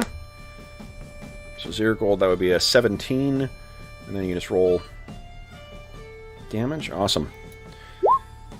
So, so 500. So I have Okay. 1400. I'm done with the character sheet, so feel free. All right, and Maccus, did you pick your hex and your ritual? Just looking at the rituals right now. Okay. If you have any questions, don't hesitate to ask too. Okay. Okay, currency. 1500 crowns. Interesting. Oh, there's a lot of cool rituals. Yeah. And Brent, you start with 200 times 2d6 extra dollars. 200 times 2d6. Yep. Mm. Plus my 600.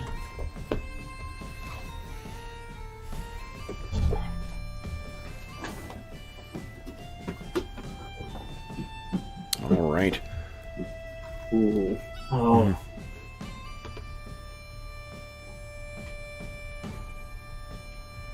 Witcher plus Man-at-Arms is a nasty melee combination. Yeah, no doubt. No doubt. Hi, everybody in chat, by the way. Insert, what's going on? Anna does want to play Witcher. She's a big fan of Henry Cavill, so... So I'm guessing, hey, something like Ritual of Magic wouldn't be useful because all my spells have a threshold, a stamina threshold of 5 or less. So boosting that doesn't help it. Sorry. What is your... Hold on. So your Vigor... Ritual Magic creates a magical circle which bolsters magical tolerance. You gain a bonus to your Vigor threshold equal to half of your ritual crafting skill value. So what is your ritual crafting skill? That's a good set. So I get a +1. So with the staff, it would give me 6, and that would take me up to 7. Well, they do two different things. One of them reduces the stamina of the spells. The other one increases your vigor.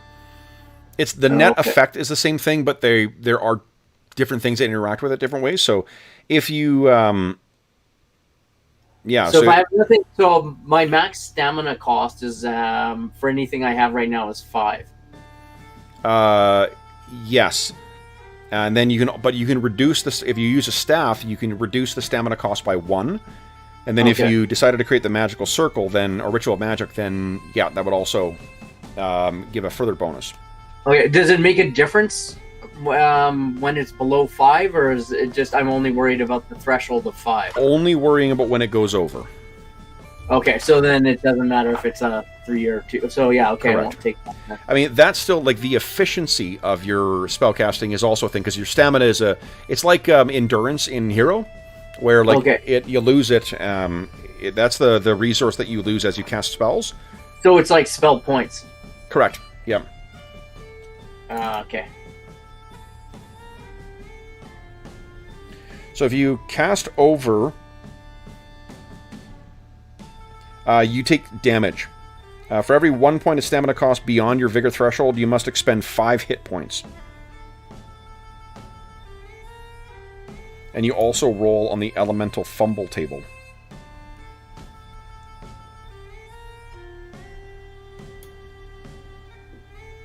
Yeesh. A fumble is a 1, incidentally. If you roll a 1, you roll again and subtract it. The game has exploding dice. Roll a 10, you roll it again and add it to it. If you roll a 1, you roll it again and subtract from your skill. Okay. Cool. Let me just check out the hexes here. Sure. You can only take a low danger hex. Next source book at the time of recording coming out for this is the spell book. So that'll be exciting.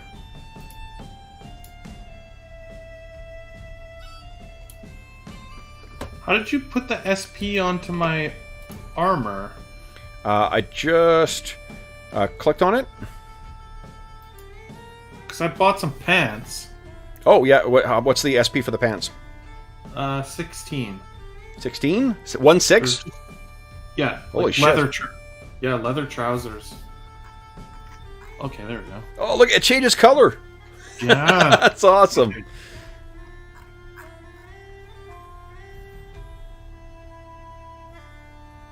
Ah, cool. So I can either make. I'm looking at some of the rituals here. I can make someone's balls itch, giving them -1 to all tasks, or I can make them see shadows at the side of their awareness. Yeah.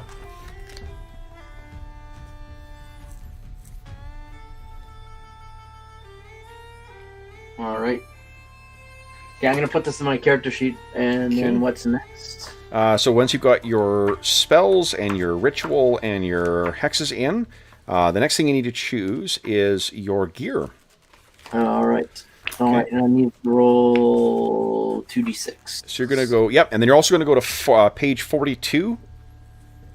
That's your for the mage, and you're going to pick 5 pieces of gear from the list that's there. And then you can spend your windfall and your other money. Okay. Okay, so I'm gonna buy a saddle. Oops. Awesome. A saddlebag.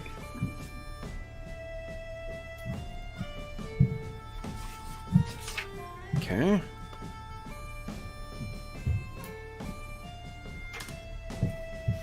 Okay. And Kev, I want to say that I have a bunch of the alchemical stuff that I need for making my mutagens and potions and stuff. Yep. Now, so what you can do, if you take a look at you need to figure out what the ingredients are for it. yeah, see, I was going to say this is maybe a little more complex than I want to get into, right? Yep. Like, So- you need like Let's give you an example here. So once you know what your the design, it'll tell you what it'll cost. You can then look at substances on page 143 and just, there's a price listed there for if you're just buying them. okay, yeah, like because you can. I see. Yeah. Yeah. And then you give your total amount in under alchemical substances. And then you can give your actual, like, the names to them underneath if you want to make your distinctions. Like, I honestly don't know whether I could foresee, like, I think obviously there are some, some groups wouldn't want to, bother with a lot of this nitty-gritty shit, but, like, we deal with nitty-gritty shit in a lot of our other games anyway. So, I think it might be an interesting thing to see in play. Oh, totally, yeah. Right? Like, as being a motivator of, like, shit, I need to get some whatever the hell stuff, right? Yeah. Well, and like I like the idea then of like that's something I'm always on the lookout for. Absolutely. Yep. Yeah. Well, and with the common stuff too. So, like, like let's say you needed vitriol, the first thing there, right? It says that both a belice fruit and barley can be found in fields. That gives a source of that stuff. It's common. Maccus could do that without making any rolls. Right. Right? So okay, I see, and I need to get a forage of 12 to secure it. Is Let's that see. what that means? Forage. I think that's the difficulty of the forage. If you're not an elf, you have to make a roll to try and find the stuff. Forage is one of the skills. Yeah, that's what I was figuring. Yep. Cool. Yeah, like I kind of, it looks interesting to me. Like with the moving parts of having to like collect goods and whatnot too. It feels like it would have a fun kind of resource management part to it. Totally. Again, not every group is going to want to get into that level of detail, but I think it's kind of neat. So, like, for what did you take as your formulae? So that is where's that? That's under here. Full moon. Full moon, okay. Oh, I'm looking under alchemy. Hold on. So then it says. Oh, that's the potion. Oh, I guess that doesn't go under here. Potion formulae, full moon. Oh, okay, cool. So yeah, then it's like, green, 2 blues, 3 greens. That's cool. Where's the potion? So the potion formula is on page 249. And way up there. Okay. Yeah. Yeah, that's cool. That's definitely something, like, if we were gonna play this game, I would read this PDF a little closer and study that and prepare my character to. Like I said, I'll take some of this 675 crowns that I have left, and I would fill out some vitriol and ether and vermilion and all the things I need, so that I can prepare these potions. Yeah. I like the idea of taking the mutagens and the potions and stuff. Totally. Were you gonna spread? What page are where does the gear start? Just the page number. Gear starts on page 71. 71. Yep. And I start out with 3 diagrams or formula from character creation. Yep. So the formula would be on. Let's see here. Not diagrams. Formula. Formula are on page 146. These are alchemical formulae.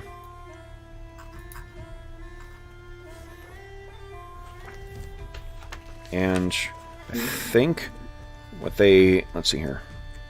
Yeah. And then what they actually do is likely under the crafting, or the gear section. Yeah, okay, so this is flipping back and forth a bit, Brent, but the alchemy descriptions is on page 89, and then the formulae are on page 146.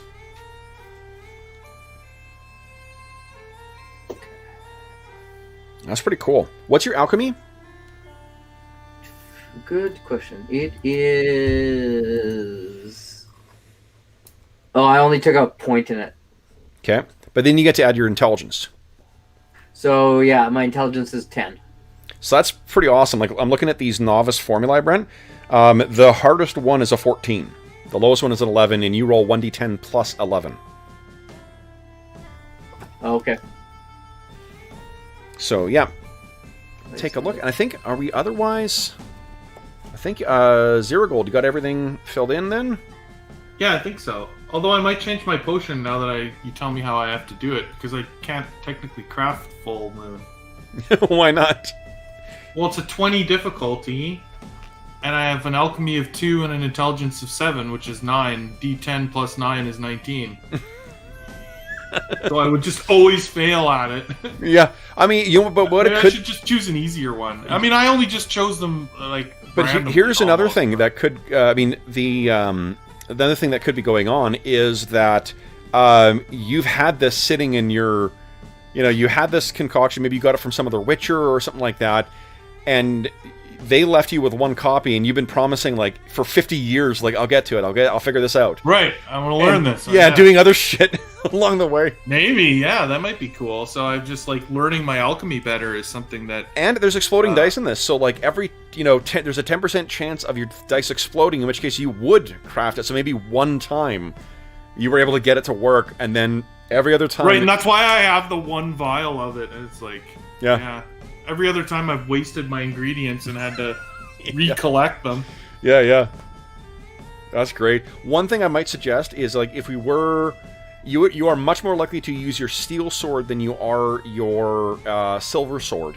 You might want to switch the positions of them, only because if you take a look on... go under reflexes under swordsmanship, and then click, like, strong strike. Oh, it chooses the top one? Yes, it always defaults to the top one. So, it's not a huge thing, but it's a little extra drop down that you would need to do with each attack, right? Oh, I see. Yeah. Right, because the top one, that makes sense. Yep. Okay. Yeah, I'd probably do that. Is there anything against wizards wearing armor in this? Let's see here. I think it increases the stamina cost. Oh, okay. By the something. Let me double check here. Yeah, I think that's the reason you don't. Is because it makes it harder to cast magic. Okay. Let me double check that though, Brent.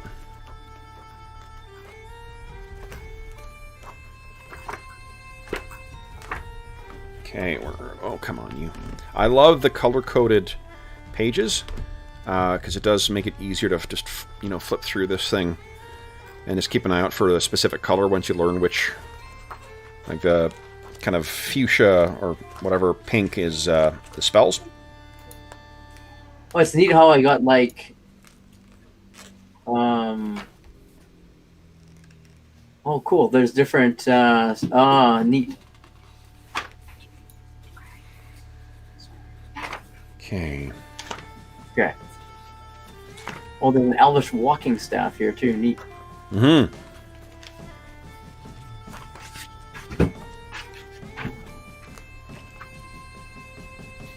Okay, there's a reason that mages wear robes. Not only is your EV subtracted from your reflex and dexterity, it's also subtracted from your hex weaving, ritual casting, and spell casting rolls to reflect the difficulty of casting complex magic in stiff or heavy armor. Well, let's not go with armor then. Yeah. Okay. I won't spend money on it then. Great. Nice. And neither of your pieces of armor restrict your movement whatsoever, Ziragold. All right. Awesome. We're ready to roll, Kev. That is fantastic. Okay, and then Maccus, how are you looking? I'm getting there. I'm just so instead of a crystal staff, I'm going with the elvish walking staff. So I think, are you purchasing that or? Yeah. Okay, because I think you start with a bog standard staff. Yeah. So Cool. I figure I'm not going to buy armor because it won't help. But Yep. Well, so with that in mind, the EV, like the padded gambesson that Ziragold wears, you could wear that without suffering any penalty.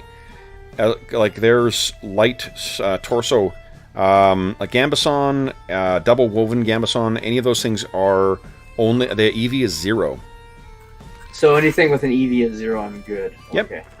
I mean, you still can wear the other stuff, and you just take a penalty. And the penalties are not huge. Like wearing plate is so torso armor for your torso and your arms with plate is a 2. Plate legs are a 1, and a helmet is 0. So you're only, even in full armor, you're only taking a 3 penalty. So it's not critical. I mean, it still is a penalty, and you definitely want to get, higher results with your casting. But Maccus, what was your age?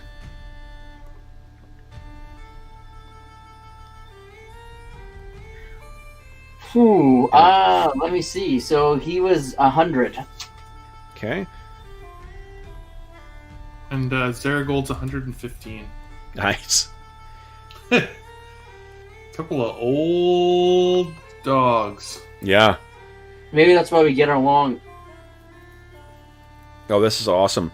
So look at that. So I'm looking on your background, Jeff, for your character sheet. If you click on Witcher training, it switches it so you can fill in everything. And then you got a place for siblings and rivalries and friends and so forth. Life events. Oh, yeah. I put all my look stuff in there. Yeah. So that's great. Nice. Cool. It's a pretty decent character sheet, I would say. I think it's a really well done character sheet, definitely. But the only thing I was trying to check out is, so I was rolling with your strong strike. I'm trying to see if it gives the penalty. Oh, you fixed the, that's awesome. Yeah, I fixed it. Did you swap the, stats as well, or? Yeah, I swapped everything. Oh, nice. Excellent. Yeah, that is pretty much ready to go then. Okay, so, that's a 4 plus 16 minus 3. Okay, so the one thing we would need to make sure we add in is the plus 3 when you're doing a strong strike. Because your... Oh, right, because I get it with no penalty. Yep, let me see here. Is it 3? Boom. Yep. There you go. It'll be a 22. Pretty awesome. Nice. So we seen a picture for Ziragold with that short cropped hair and his fancy bandana. Yeah, a bright bandana. All right, and let's see what spells did you go with, Brent? Afrin's Mirror, Blinding Dart, cool. Dispel, Earthen Spike, Magic Healing, cool. And Hydromancy, and Hex of Shadows, pretty awesome. All right. Yeah, and the idea that you've got so much cool stuff to learn, like characters feel like you don't feel like a first level D&D character where you don't feel like you're complete yet. These characters do feel like they're complete, but they also feel like they've got ways they can go to expand, right? Yeah. Yeah. I totally. Awesome. So did you finish spending all your gear there, Maccus? Not quite. I'm just looking to see if there is any Elvish. Ziragold might need a unique character portrait, because I don't know that you're going to find the right... Well, I mean, we have the gaming marathon coming up in about 2 months' time. Would that be time to crank out like 8 or so portraits? I think I could easily manage that. Yeah. I guess maybe he's sort of like a Witcher. Maybe he sort of wears it like a pirate would wear a bandana, seeing as he spent all that time on the Great Sea. So he'd have those yellowed eyes, right? But not the what do you call it? But he could try and conceal his white hair. Yeah. Or I don't think, I don't think canonically the eyes are changed, I believe, but I don't think the hair is automatic. Like the reason he's called the White Wolf is because he's supposed to have that shock of white hair. Right. Right? Let's see if I got that wrong. All right, so then Brent, are you finishing up your... I'm doing my, still doing my gear here. I'm... The other neat thing is with crafting, you guys can also customize things. You can add components and modifications to your armor, your weapons, and so forth. So there's another thing you can be doing to try and improve and, to work towards with your characters. And I think that each of your 2 swords, Maccus or Ziragold, I think they both have 2 encumbrance or 2 slots that can accommodate enhancements. Oh, that's cool. Yeah, it's pretty neat. Like it's just another neat little thing. It's definitely, I think that they are stealing ideas from the video game to give you things you can choose to tweak and customize and whatnot. But just because it comes from a video game, in my mind, does not make it bad for an RPG. Right. Right. So I can't remember in this. Do elves see in the dark? Do not. No. Okay. That's why this game is awesome. Nobody gets to see in the dark. It kind of beats D&D. It's sort of annoying that pretty much unless you're playing a human, everyone sees in the dark. Your torches and stuff are just for humans. It depends on the edition of D&D you're playing. Yeah, I guess. Yeah, but yeah, I'd agree. I like that they don't. So what is your, let's see, what is your Elven walking staff? Focus 3. That's fucking awesome. And it has something else that I don't know what it does. Greater focus as well. Yeah, I don't know what that does. But greater focus. When casting through this weapon, your spell DCs are considered 2 points higher. So they're harder to resist or avoid. That's really cool. And it's got a long reach, so you can use it up to 2 meters away against enemies. Not bad. Well, I've done the major stuff. I just got to go... I haven't done, like, the general gear and bedroll and stuff, but I won't bore everyone with... No, that's good. Why not? And you want to get the kids to the park, too, I think, before it gets dark, right? Yeah, so, you know what? Why don't we... I guess let's just do a... your profession is mage. I'll just quickly do a debrief then. So, what do you guys... Jeff, this is the first time you've made a Witcher, and Brent's first time you've gone through the character generation system. What did you guys think? I thought it was good. I went overboard. It was really cool. Come on! 2 damn birds, and then I'm like, well, the first one was really cool, and the second, and I'm like, I can work everything in, and everything sounds great. So the exact same thing happened again. I'm like, huh. I gotta figure out how this all like. Well, no. Again, like Brent, if this happens 2 times to 2 unrelated women, the common factor is you. I love that it's your curse. But that's not the point. The point is he's got the first bird, so obviously he's like cheating on the first bird with the second bird, right in front of the first bird. And now both of those birds are following you around. Yeah. So they probably. I love it. No wonder your hair looks so messy and shit. They probably like Hector the fuck out of you. Your character. Well, you know what? funny. Maybe it was that the first one was like a significant love, and the other one was like a drunken one night stand, and something happened, and he doesn't remember. One night stand is something that is different. That is a different result. Oh, okay. This is someone who you did care about, and you said it was human too. So you're depending on your ex-lover's feelings. That could have been, doubly injurious to them. Right.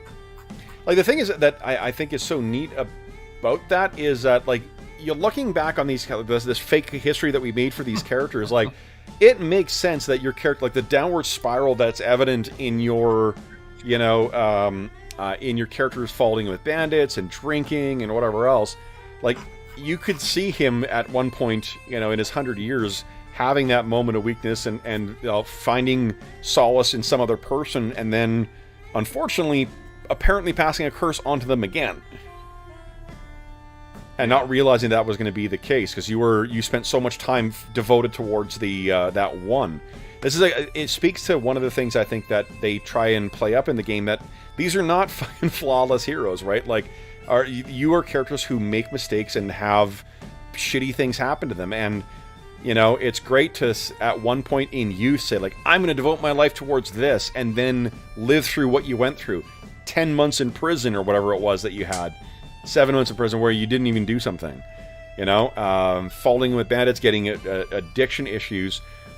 You can understand why at some point you just, that long in your studies, you still can't fix the curse. You meet someone special and then it happens all over again. Yeah. Yeah. What about you, Jeff? I love it.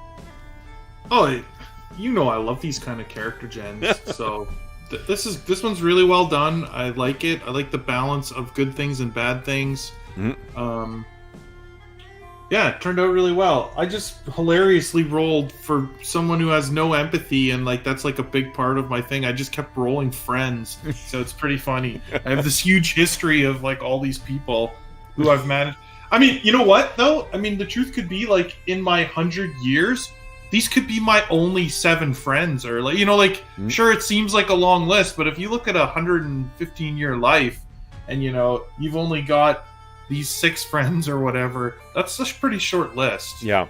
Oh, most definitely. Right?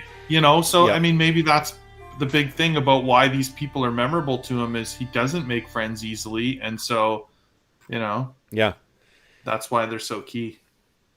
Yeah. It would make sense why. I mean, and like, I like that while Ziragold doesn't necessarily have something that's spurning him forward, he's got lots of people to draw on, so he's got connections to the wider world. And Maccus has a pretty good reason for wanting to increase his power, right? Either to remove the curse from these 2 women, or just rid himself of these 2 women, depending on. Maybe he's learned enough of the curse that there's some connection to a monster that he needs a witcher, and so, when curses are super powerful in the setting as well too, like they're fun, like primal. Parts of primal magic that tie into creation, as opposed to the sort of the tricks that spells and rituals represent. Mm-hmm. So cool. You guys both, I take it, have a full, like a clear picture of who your character is by the start of this? Yeah, I think so. Yeah. Yeah, more so than if some like D&D and Pathfinder and stuff are getting better, but I still feel this is a little bit more rounded. Yeah. Yeah. And and obviously characters would change in the course of play as well, but I think that it gives you a really great starting point in a different way, like a different way of doing it, the way that Savage Worlds does, right? Where Savage Worlds, there's, by picking, edges and hindrances and whatnot, you end up with a certain personality. But cool. All right, well then, listen, guys. Let's with your characters created. Let's bring this session to a close. So, for those listening at home who joined us, thank you so much for Brent is giving everyone the bird. He said, Yeah, that's what he's calling your curse. That's great. Maccus gives them the bird. Yep. As is always the case, if you have any comments, questions, or concerns regarding the session or the game, please don't hesitate to leave a comment in the comment section below, and I will endeavor to reply in a timely fashion. You can also be found on Twitter at Dungeon Musings, and by email. My email address is dungeonmusings@gmail.com. You can also find a link in the description of the video to the Heroes Save Villages campaign, which benefits SOS Children's Villages International, a really incredible organization active in over 130 countries that benefits over 80,000 orphaned and abandoned children. For every $25 Canadian that you donate between now and August 1st, 2021, you get one chance to win the grand prize or one of the other prizes in our next charity raffle. The grand prize is a copy of Beadle and Grimm's Legendary Edition Curse of Strahd. Really amazing product with all this stuff from the Curse of Strahd updated adventure, plus a bunch of other amazing things, including a whole set of maps that gives you the full layout of Castle Ravenloft and a bunch of other stuff from the adventure. In addition, if you donate, you also get a chance to vote on which charity games we play in our coming sessions. Next up will be Free League's Symbaroum Dark Fantasy RPG, and you also get a chance to spend that money that you donate to help outfit our heroes with some extra gear. And we'll be doing that for the Gaming Marathon as well, too, coming the weekend of June 4th. And The Witcher, after this session, I don't know, guys, what do you feel? Is this a strong contender for the Gaming Marathon? Yeah, having made a character, I wouldn't mind seeing how they play. Nice. And see the horrible shit? You think horrible shit happens to you during character gen, just wait till you get into play. Holy. Yeah. Just kidding. All right, so then, otherwise, for those listening at home, we hope we gave you a couple of hours to take your mind off of the troubles of our world and think about the troubles that these newfound heroes may get themselves into in the dark world of the continent and The Witcher. And until we see you again, stay safe, stay healthy, and happy gaming.